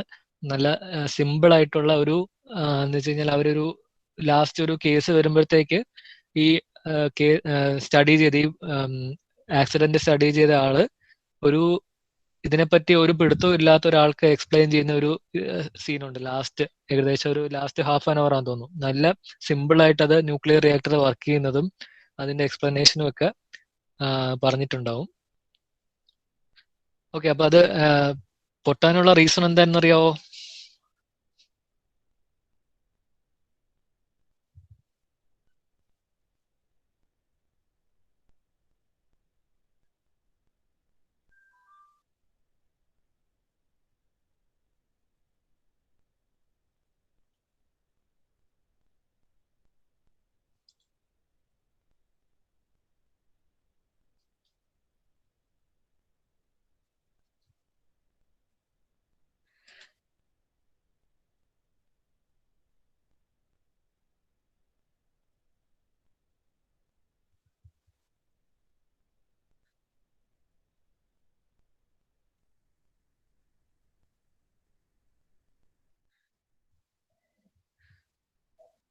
റീസൺ ആർക്കും അറിയത്തില്ലേ? ഓക്കെ, അപ്പൊ എന്നാൽ ലാസ്റ്റ് എപ്പിസോഡ് ഒന്ന് എല്ലാവരും ഒന്ന് കണ്ടു നോക്കുക കേട്ടോ. അപ്പൊ അതിന്റെ റീസൺ കറക്റ്റ് അതിനകത്ത് പറയുന്നുണ്ട്, അത് എന്തുകൊണ്ടാണ്. അപ്പൊ അവിടെ ഒരു ടെസ്റ്റ് നടത്തിയതാണ്. അപ്പൊ അതിന്റെ കറക്റ്റ് റീസൺ നിങ്ങൾ ഒന്നുകൂടെ ഒന്ന് കണ്ടു നോക്കുക. അപ്പൊ ആ ടെസ്റ്റ് നടത്തിയപ്പോഴത്തേക്ക് അവർ വിചാരിച്ച രീതിയിൽ അത് ബിഹേവ് ചെയ്തില്ല. അതിന്റെ ബാലൻസ്, ഞാൻ ആദ്യം പറഞ്ഞ പോലെ അതിനകത്ത് ജനറേഷനും ലോഡും തമ്മിലുള്ള ബാലൻസ് കറക്റ്റ് ഇതായിട്ടില്ല. അതാണ് അത് പൊട്ടാനുള്ള റീസൺ. ഓക്കെ, അപ്പൊ അതൊന്നുകൂടെ ഒന്ന് കാണുന്നവരൊന്ന് കണ്ടു നോക്കുക. ഒരു ഇൻട്രസ്റ്റിംഗ് ആയിട്ടുള്ള ഒരു നമ്മുടെ ടെക്നിക്കൽ ആയിട്ടുള്ള ഒരു ഇതും കൂടെ ആയതുകൊണ്ട് കുറച്ചൊരു നിങ്ങൾക്ക് ഒരു ഇൻട്രസ്റ്റ് കൂടെ ഉണ്ടാവും. ഓക്കെ, നമുക്ക് ഇന്നത്തെ ബാക്കി ഇതിലോട്ട് പോവാം.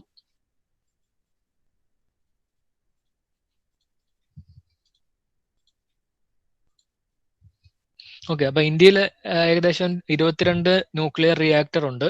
ഇതും power grid corporation of India limited അതിന്റെ ഇൻഫർമേഷൻ അനുസരിച്ചാണ്. 2020 നവംബറിൽ വരുന്നതാണ്.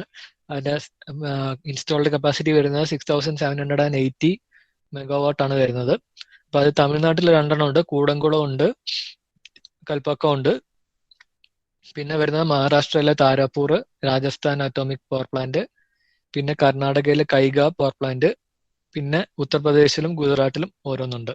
ഇത് ഇത്രയാണ് 7 ഉണ്ട് ഇന്ത്യയിലെ ടോട്ടൽ ഓപ്പറേഷനിലായിട്ടുള്ള ന്യൂക്ലിയർ പവർ പ്ലാന്റ്. ഓരോന്നിന്റെ റേറ്റിംഗും ഉണ്ട്.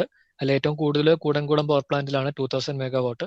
ഇതിന്റെ എക്സ്പാൻഷൻ, ഇതിന്റെ കൂടുതൽ നിങ്ങൾക്ക് ഡീറ്റെയിൽ അറിയണമെങ്കിൽ നിങ്ങൾക്ക് ഇതിന്റെ മാത്രമല്ല ഇന്ത്യയിലെ total scenario, power scenario, power system scenario അറിയണമെങ്കിൽ നിങ്ങൾ നെറ്റിൽ പോയിട്ട് PGCIL അടിച്ചാൽ മതി, power grid corporation of India limited.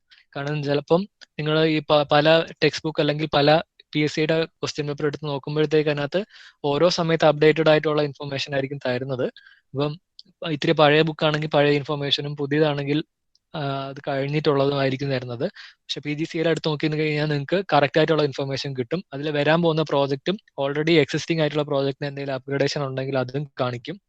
അപ്പം നമുക്ക് ടോട്ടലി നിങ്ങൾക്ക് അത് റിലയബിൾ ആയിട്ടുള്ള ഒരു സോഴ്സ് ആണ്.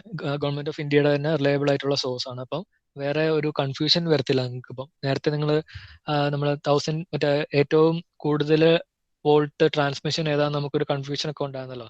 അപ്പൊ അതേപോലെ അങ്ങനെ ഒരു കൺഫ്യൂഷൻ വരത്തില്ല.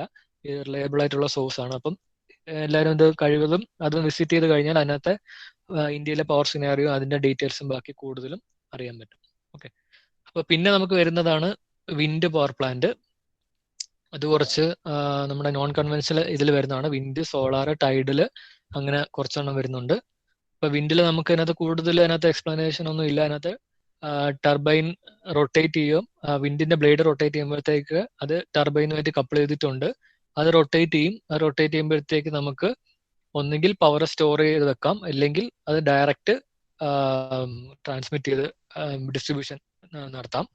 അപ്പം ഇത് ഉപയോഗിക്കുന്ന മെയിൻ ജനറേറ്റർ എന്ന് പറയുന്നത്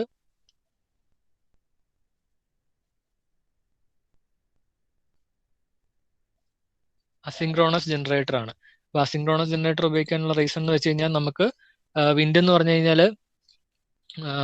സീസണൽ ആണ്. അത് നമ്മുടെ ക്ലൈമറ്റിന്റെ ഇത് അല്ലെങ്കിൽ വെതറിന്റെ ഇതനുസരിച്ചാണ് നമ്മുടെ ഈ വിൻഡ് പ്രൊഡ്യൂസ് ചെയ്യുന്നത്. അപ്പൊ അതനുസരിച്ചുള്ള ജനറേറ്റർ എന്ന് പറഞ്ഞു കഴിഞ്ഞാൽ നമുക്ക് സിങ്ക്രോണസ് ജനറേറ്റർ ഉപയോഗിക്കാൻ പറ്റില്ല. കാരണം കോൺസ്റ്റന്റ് സ്പീഡിലല്ല ഇത് വരുന്നത്. ഓരോ സമയത്തും ഓരോ വിൻഡ് വെലോസിറ്റി ഒക്കെ ആയിരിക്കും.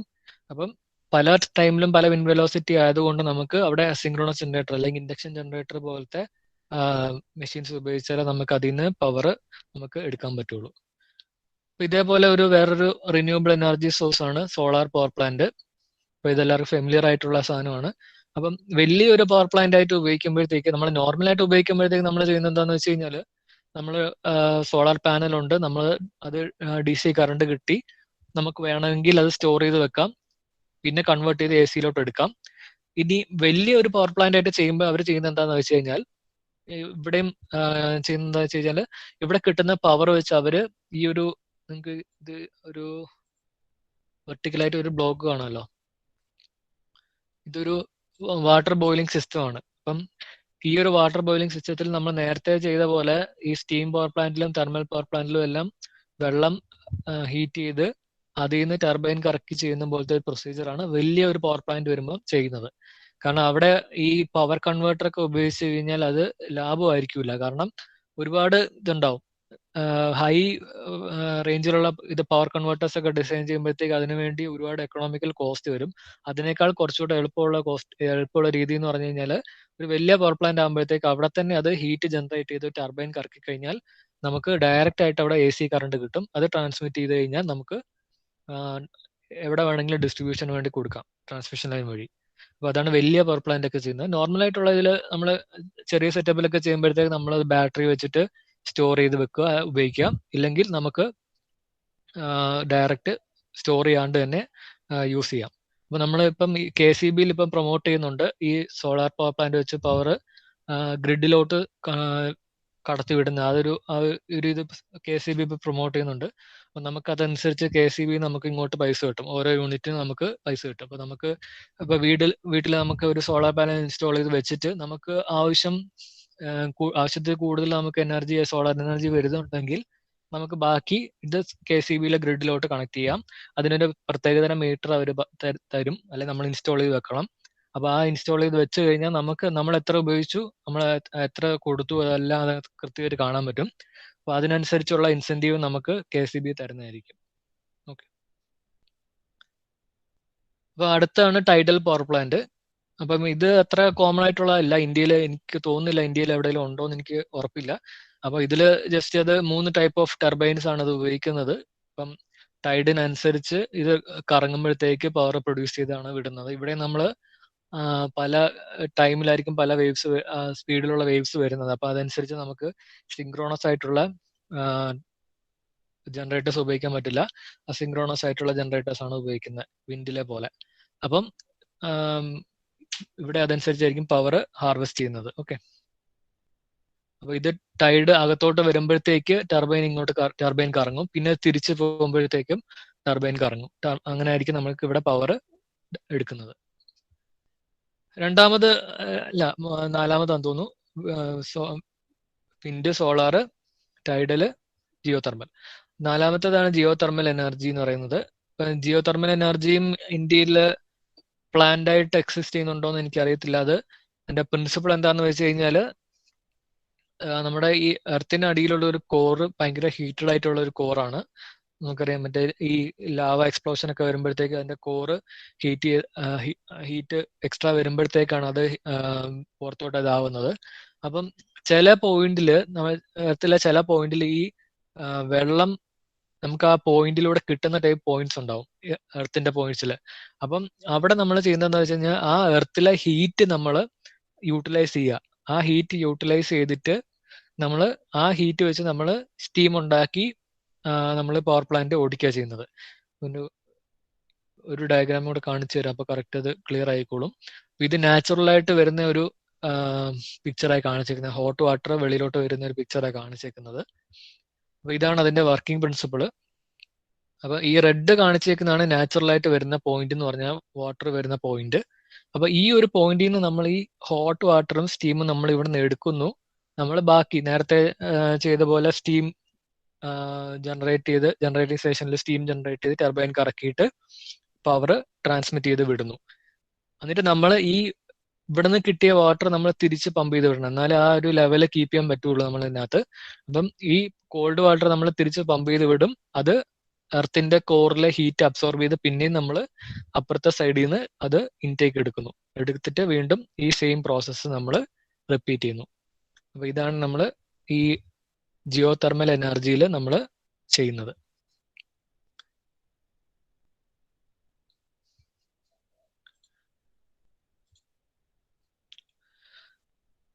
ഓക്കെ, അപ്പൊ ഇനി കുറച്ച് കോൺസെപ്റ്റ്സ് കൂടെ നമുക്ക് നോക്കാനുണ്ട് ഇതിന്റെ. അതില് ആദ്യത്തെയാണ് നമ്മളെ എഫിഷ്യൻസി എന്ന് പറയുന്ന കോൺസെപ്റ്റ്. അത് ബേസിക്കലി ഇത് തെർമൽ പവർ പ്ലാന്റിലൊക്കെ വെച്ചുള്ള എഫിഷ്യൻസിയാണ്. അത് വെച്ച് ക്വസ്റ്റ്യൻ ചോദിക്കാറുണ്ട് സാധാരണ. അതിൽ തെർമൽ എഫിഷ്യൻസി ആണ് ഫസ്റ്റ് പോയിന്റ്. അപ്പം തെർമൽ ഏതിന്റെ ആണെങ്കിലും എഫിഷ്യൻസി എന്ന് പറഞ്ഞു കഴിഞ്ഞാൽ അത് ഔട്ട്പുട്ട് ഡിവൈഡഡ് ബൈ ഇൻപുട്ട് ആയിരിക്കും. അപ്പൊ ഇതിലെ തെർമൽ എഫിഷ്യൻസിയിലെ ഔട്ട്പുട്ട് എന്ന് പറഞ്ഞു കഴിഞ്ഞാൽ ഹീറ്റ് ഇക്വലന്റ് ആണ് അല്ലെ. ടർബൈനിൽ പ്രൊഡ്യൂസ് ചെയ്യുന്ന heat equivalent of mechanical energy. അതായത് ടർബൈൻ കറങ്ങുമ്പോൾ ഉണ്ടാകുന്ന മെക്കാനിക്കൽ എനർജി ആണ് ഒരു തെർമൽ പവർ പ്ലാന്റിന്റെ ഔട്ട്പുട്ട് എന്ന് പറഞ്ഞു കഴിഞ്ഞാൽ. അതാണ് പിന്നീട് ഇലക്ട്രിക്കൽ ഇതിലോട്ട് വരുമ്പോഴാണ് അത് ആ മെക്കാനിക്കൽ എനർജീനെ ഇലക്ട്രിക്കൽ എനർജിയിലോട്ട് കൺവേർട്ട് ചെയ്യുന്നത്. ഒരു ടർബൈൻ എന്നുള്ള രീതിയിൽ എടുക്കുവാണെങ്കിൽ നമ്മൾ അതിന്റെ മെക്കാനിക്കൽ ഔട്ട്പുട്ട് മാത്രം എടുക്കുക. അപ്പം അതിന്റെ ഫോർമുല വരുന്നത് ഹീറ്റ്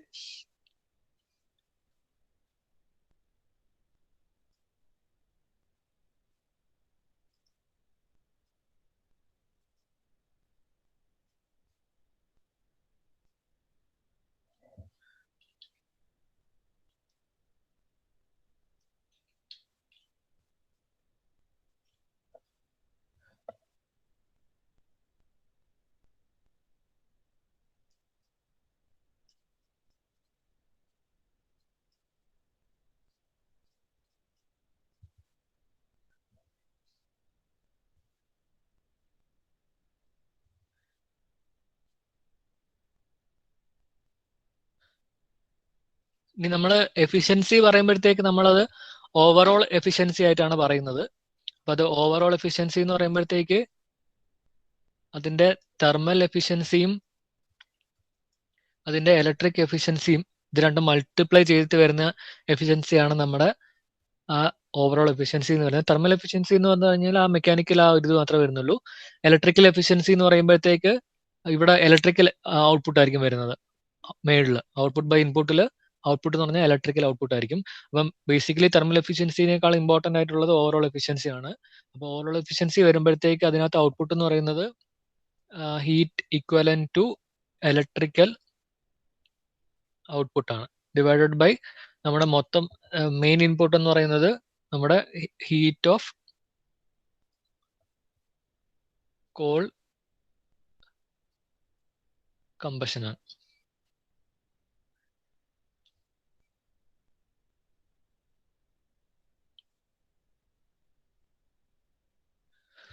നമുക്ക് ഇത് വെച്ചൊരു പ്രോബ്ലം ഒന്ന് ചെയ്ത് നോക്കാം.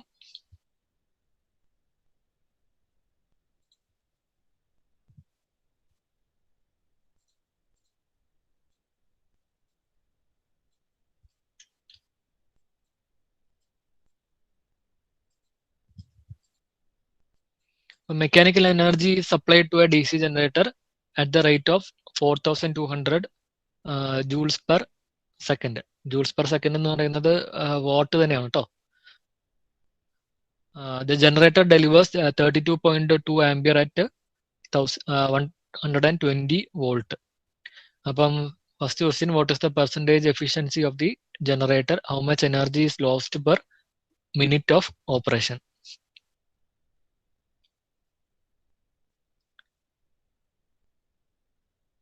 അപ്പൊ നമുക്ക് ഇൻപുട്ട് പവർ ഇതിനകത്ത് തന്നിട്ടുണ്ട്. Mechanical energy supplied to a D C generator at the rate of 4200 joule per second.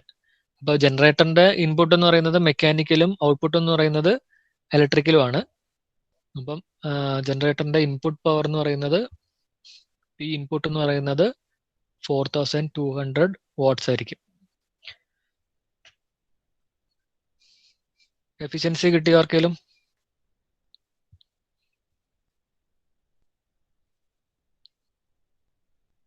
Direct question അതിനകത്ത് അത്ര വേറെ ഇതൊന്നും ഇല്ല അതിനകത്ത്.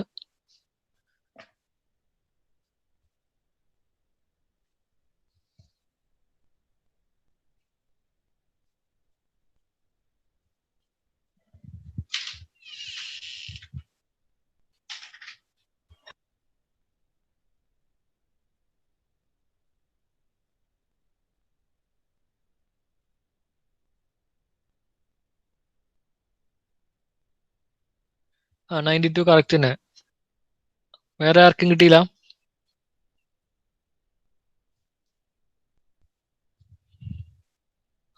എഫിഷ്യൻസി എന്ന് പറഞ്ഞു കഴിഞ്ഞാൽ സിമ്പിൾ ആണ്. നമ്മൾ just output by P output divided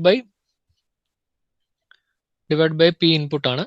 അപ്പൊ അതില് ഇൻപുട്ട് പവർ നമുക്ക് 4200 ആയിട്ട് നമുക്കറിയാം.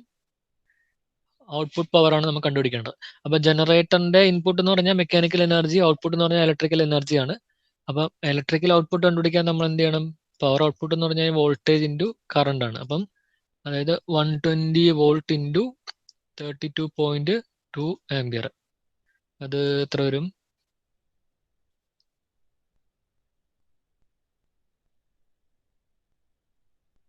ആ 3864 വാട്ട്സ് വരും. അപ്പം പവർ ഔട്ട്പുട്ട് എന്ന് പറയുന്നത് 3864 ആണ്. ഇൻപുട്ട് എന്ന് പറയുന്നത് നമുക്ക് തന്നിട്ടുണ്ട് 4200 ജൂൾ പെർ സെക്കൻഡ് എന്ന് പറയുന്നത് തന്നിട്ടുണ്ട്. അപ്പം ഇൻറ്റു 100 ചെയ്ത് കഴിഞ്ഞാൽ നമുക്ക് പെർസെൻറ്റേജ് കിട്ടും. അപ്പം ഏകദേശം അത് 92% ആയിട്ട് വരും.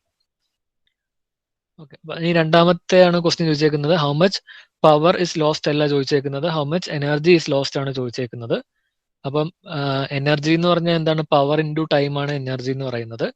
അപ്പം ഇപ്പൊ നമുക്ക് പവർ ഔട്ട്പുട്ടും അറിയാം, പവർ ഇൻപുട്ടും അറിയാം. അപ്പൊ ലോസ് കണ്ടുപിടിക്കല്ലേ? ലോസ് എന്ന് പറഞ്ഞാൽ എന്തായിരിക്കും? Power input minus power output ആയിരിക്കും നമ്മുടെ ലോസ് എന്ന് പറഞ്ഞാൽ. കിട്ടിയായിരുന്നോ ആർക്കെങ്കിലും എനർജി ലോസ് പെർ മിനിറ്റ് കിട്ടിയായിരുന്നോ? ഇത് പവർ ലോസ് ആണ്. പവർ ലോസ് എന്ന് പറയുന്നത് 336 വാട്ട് എന്ന് വരും.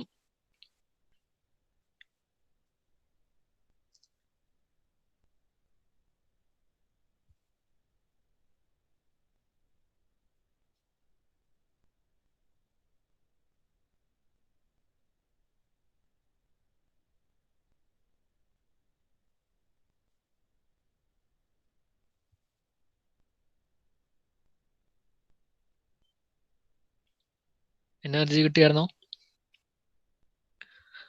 അപ്പൊ എനർജി എന്ന് പറഞ്ഞാൽ പവർ ഇൻറ്റു ടൈം ആണ് എനർജി. അപ്പൊ നമുക്ക് പവർ ലോസ്റ്റ് കിട്ടി. അപ്പം പെർ മിനിറ്റ് ആണ് വേണ്ടത്. അപ്പൊ എനർജി പവർ ഇൻറ്റു ടൈം. അപ്പം പവർ എന്ന് പറഞ്ഞാൽ 336 വാട്ട്സ് ആണ്, ടൈം ഇൻ സെക്കൻഡ്. അപ്പം വാട്ട് സെക്കൻഡ് വരും. അത് നമ്മുടെ ജൂൾ എന്ന് വരും.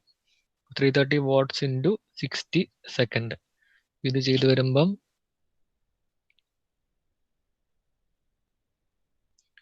2160 വാട്ട് സെക്കൻഡ് അല്ലെങ്കിൽ 2160 ജൂൾസ് എന്ന് വരും.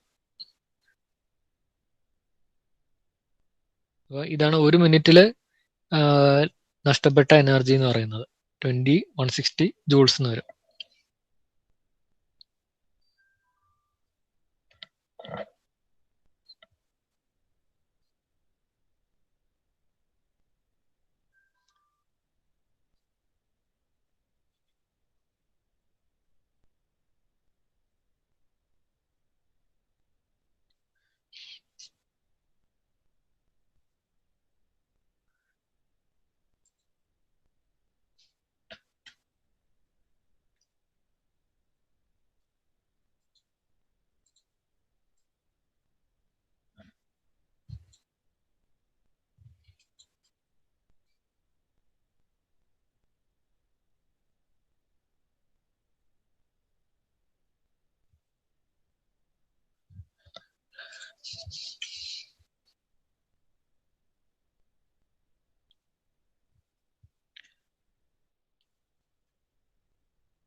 ഓക്കെ, ഇതിനൊരു ഫോർമുല ഉണ്ട്, power produce from hydro electric power പ്ലാന്റിന്.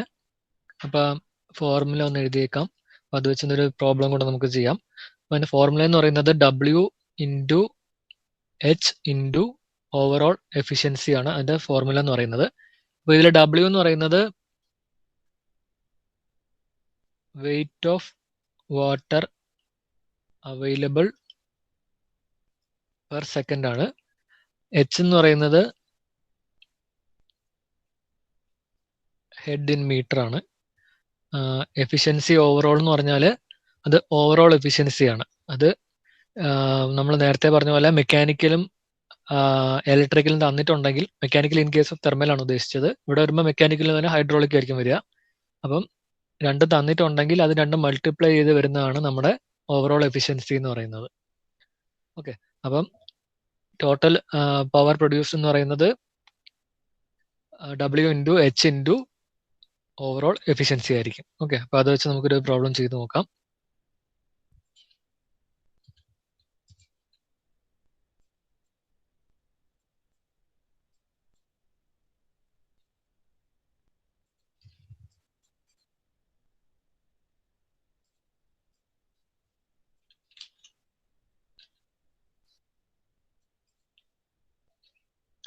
അപ്പം ക്വസ്റ്റ്യൻ ഇതാണ്: water for A hydro electric station is obtain from A reservoir with a head of 100 meters. Calculate the electrical energy generated per hour per cubic meter of water if the hydraulic efficiency is 0.86 and electrical efficiency is 0.92.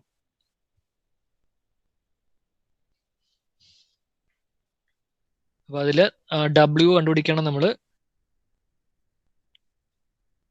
Wait of water available per second കണ്ടുപിടിക്കണം, head കണ്ടുപിടിക്കണം, overall എഫിഷ്യൻസിയും കണ്ടുപിടിക്കണം. അപ്പൊ ഇതിൽ weight of വാട്ടറിന് discharge തന്നിട്ടില്ല അല്ലേ?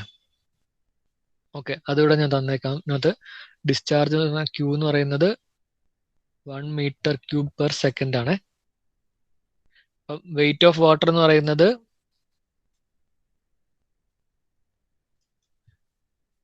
അത് convert ചെയ്ത് ന്യൂട്ടണിലോട്ട് ആക്കുമ്പം Q ഇൻറ്റു 1000 ഇൻറ്റു 9.81 ന്യൂട്ടൺസ് ആണ് വരുന്നത്. ആ Q എന്ന് പറയുന്നത് ഇത് തന്നിട്ടുണ്ട് അല്ലെ, per cubic metre of water. Q എന്ന് പറയുന്നത് 1 cubic meter ആണ്, 1 meter cube per second ആണ്. അപ്പം വെയിറ്റ് ഓഫ് വാട്ടർ എന്ന് പറയുന്നത് ന്യൂട്ടണിൽ വരുമ്പോഴത്തേക്ക് 1 into 1000 into 9.81 equal to 9810 newton എന്ന് വരും. ഇതാണ് വെയിറ്റ് ഓഫ് വാട്ടർ. ഹെഡ് നമുക്ക് തന്നിട്ടുണ്ട്, 100 meter ആണ് തന്നിട്ടുണ്ട്. ഇനി ഓവറോൾ എഫിഷ്യൻസി നമ്മൾ കണ്ടുപിടിക്കണം. അപ്പൊ ഓവറോൾ എഫിഷ്യൻസി എന്ന് പറഞ്ഞാൽ രണ്ട് എഫിഷ്യൻസി ആയിട്ടാണ് തന്നിരിക്കുന്നത്. ഹൈഡ്രോളിക് എഫിഷ്യൻസി തന്നിട്ടുണ്ട്, ഇലക്ട്രിക്കൽ എഫിഷ്യൻസി തന്നിട്ടുണ്ട്. അപ്പം hydraulic efficiency into electrical efficiency. അപ്പോൾ ഇത് ചെയ്തു വരുമ്പം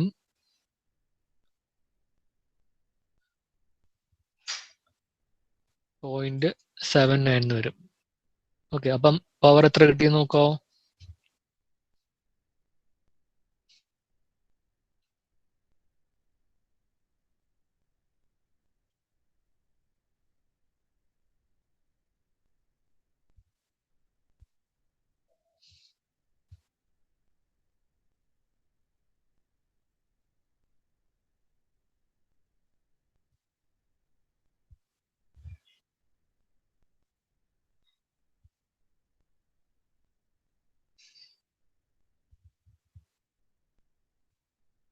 കറക്റ്റാ. അപ്രോക്സിമേറ്റ്ലി 775 എനർജി ആണ് അല്ലേ, കിലോ വാട്ട് അവർ വരും. Okay,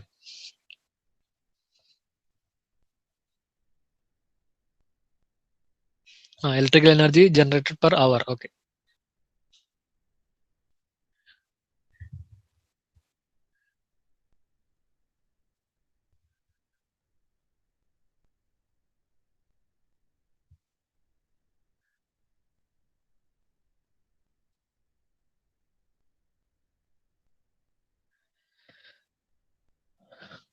okay. അപ്പൊ ഇത്രയാണ് നമ്മുടെ ബേസിക് ആയിട്ടുള്ള ജനറേഷൻ കോൺസെപ്റ്റ് എന്ന് പറയുന്നത്.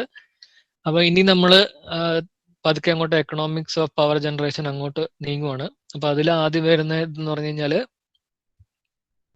ലോഡ് കർവ് ആണ്. ഓക്കെ, അപ്പൊ ഈ ലോഡ് കർവ് എന്ന് പറഞ്ഞു കഴിഞ്ഞാല് നമ്മുടെ ഒരു പവർ സ്റ്റേഷനിൽ വരുന്ന ലോഡിനെ വിത്ത് റെസ്പെക്ട് ടു ടൈം കാണിക്കുന്ന ഗ്രാഫിനെയാണ് നമ്മൾ ലോഡ് കർവ് എന്ന് പറയുന്നത്. അപ്പോൾ നമ്മൾ എത്രത്തോളം ഒരു പവർ സ്റ്റേഷനിൽ വരുന്ന ലോഡ് വരുന്നുണ്ടോ അത് ആ ടൈം അനുസരിച്ച് കാണിക്കുന്ന ഗ്രാഫിനെയാണ് നമ്മൾ ലോഡ് കർവ് എന്ന് പറയുന്നത്. അപ്പൊ അതിനെ നമ്മൾ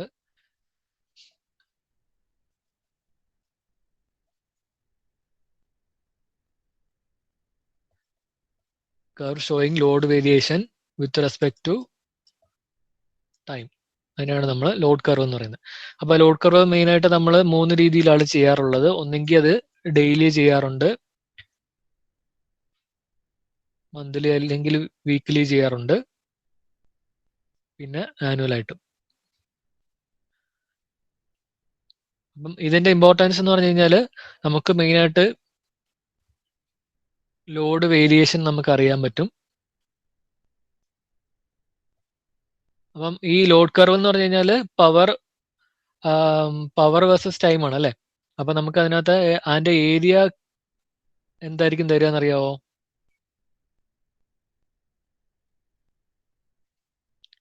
ഏരിയ തരുന്നതെന്ന് വെച്ച് കഴിഞ്ഞാൽ ടോട്ടൽ നമ്പർ ഓഫ് അതെ യൂണിറ്റ്സ് ജനറേറ്റഡ്, കിലോ വാട്ട് അവറിൽ യൂണിറ്റ്സ് ജനറേറ്റഡ് എത്രയാണെന്ന് നമുക്ക് അറിയാൻ പറ്റും. അതാണ് ആ ഏരിയ നമുക്ക് കിട്ടുക. ഇനി വേറൊരു ഇമ്പോർട്ടൻസ് എന്ന് പറഞ്ഞു കഴിഞ്ഞാൽ ലോഡ് കർവിലെ ഏറ്റവും ഹയസ്റ്റ് പോയിന്റ് എന്ന് പറയുന്നത് എന്തിനെ ഡിനോട്ട് ചെയ്യുന്നത് അറിയാവോ? Highest point in load curve എന്തിനാണ് ഡിനോട്ട് ചെയ്യുന്നത്? പീക്ക് പോയിന്റ് തന്നെ. അത് എന്തിനാ ഡിനോട്ട് ചെയ്യുന്നത്? പീക്ക് അതെ, മാക്സിമം ഡിമാൻഡ്. മാക്സിമം ഡിമാൻഡിനെയാണ് അത് ഡിനോട്ട് ചെയ്യുന്നത്. ഓക്കെ, ഇനി area under the load curve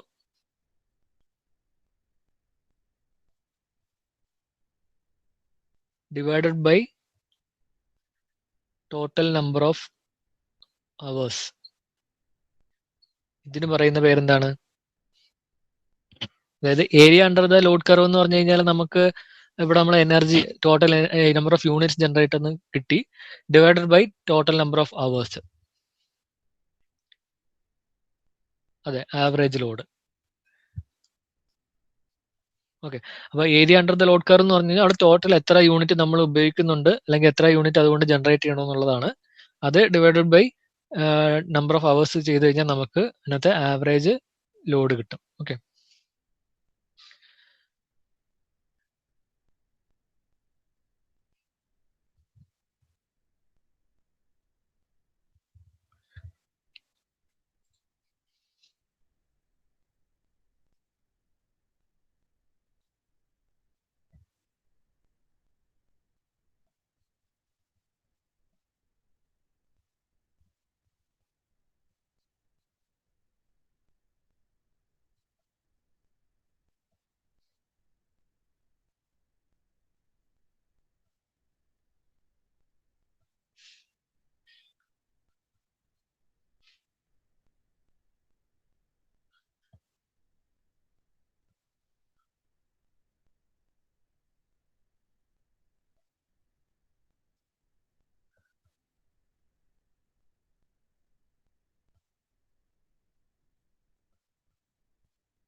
അപ്പം ഇത് ഒരു ഏരിയയിലെ ലോഡ് കർവാണ് തന്നിരിക്കുന്നത്.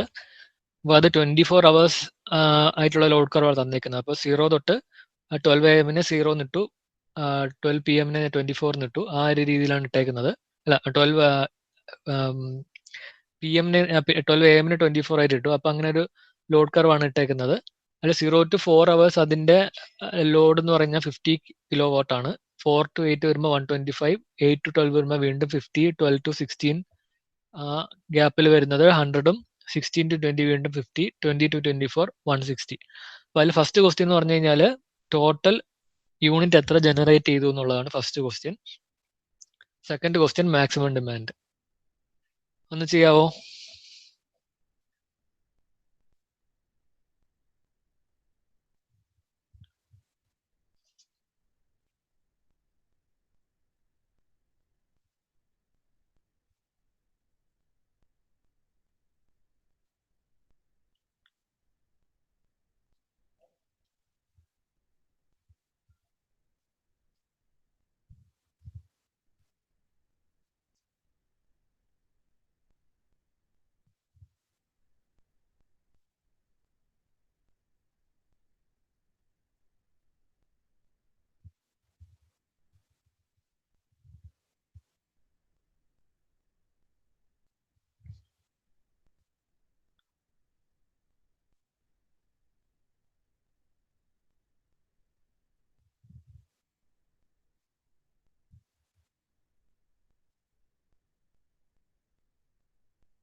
ഓക്കെ, ടോട്ടൽ യൂണിറ്റ്സ് എല്ലാവർക്കും കിട്ടിയെന്ന് തോന്നുന്നു.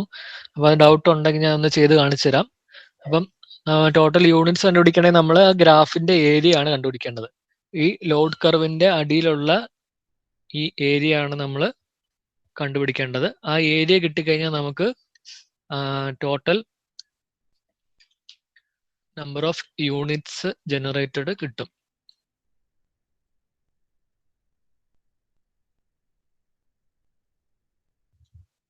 അപ്പൊ ഈ കളർ ചെയ്ത ഏരിയ ആണ് നമ്മൾ കണ്ടുപിടിക്കേണ്ടത്. അത് ഡിഫറെന്റ് കളേഴ്സ് ഉപയോഗിക്കുന്നത് എന്ന് പറയുമ്പോൾ അത് ക്ലിയർ ആകാൻ വേണ്ടി. അപ്പൊ റെഡും ബ്ലൂവും വരുന്ന ഷെയ്ഡഡ് ഏരിയ ആണ് നമുക്ക് കണ്ടുപിടിക്കേണ്ടത്. ആ ഏരിയ കിട്ടിക്കഴിഞ്ഞാൽ നമുക്ക് ടോട്ടൽ എനർജി അല്ലെങ്കിൽ ടോട്ടൽ യൂണിറ്റ്സ് ജനറേറ്റർ നമുക്ക് കിട്ടും. അപ്പം ഇതിനകത്ത് നമുക്ക് എല്ലാം ഒരു റെക്ടാങ്കിൾ ആയിട്ടാണ് വരുന്നത്. 6 ബ്ലോക്ക് ഉണ്ട്. 1 to 6 ലേബൽ ചെയ്തേക്കുന്ന 6 ബ്ലോക്ക് ഉണ്ട്. അപ്പൊ ആ ഓരോ ബ്ലോക്കിന്റെയും ഏരിയ കണ്ടുപിടിക്കുക, ആഡ് ചെയ്യുക. അപ്പൊ ബ്ലോക്ക് 1ന്റെ ഏരിയ എന്ന് പറഞ്ഞു കഴിഞ്ഞാൽ അതിന്റെ ലെങ്ത് എക്സ് ആക്സിസ് ആയിട്ട് കൂട്ടുവാണെങ്കിൽ ലെങ്ത് 4ഉം ഹൈറ്റ് അല്ലെ ബ്രെഡ്ത്ത് 50 വരുന്നത്. അപ്പം 4 into 50 വരും, 200 വരും. സെക്കൻഡ് ബ്ലോക്ക് എടുക്കുവാണെങ്കിൽ ഓരോന്നും ഈക്വൽ ഇന്റർവെൽ ആണ്. 4 അവേഴ്സ് ആയതുകൊണ്ട് നമ്മൾ താഴത്ത് നമ്മൾ പിന്നെ നോക്കേണ്ട കാര്യമില്ല, അല്ലാതെ 4 തന്നെ ആയിരിക്കും. അപ്പം 4 into ഹൈറ്റ് വരുന്നത് 125 ആണ്. അപ്പൊ അത് 500 വരും. മൂന്നാമത്തത് 4 into അതിന്റെ y ആക്സിസ് വരുന്നത് 50 ആണ്, 200. നാലാമത്തെ വരുന്നത് 12 to 16 ആ പീരീഡ് ആണ്.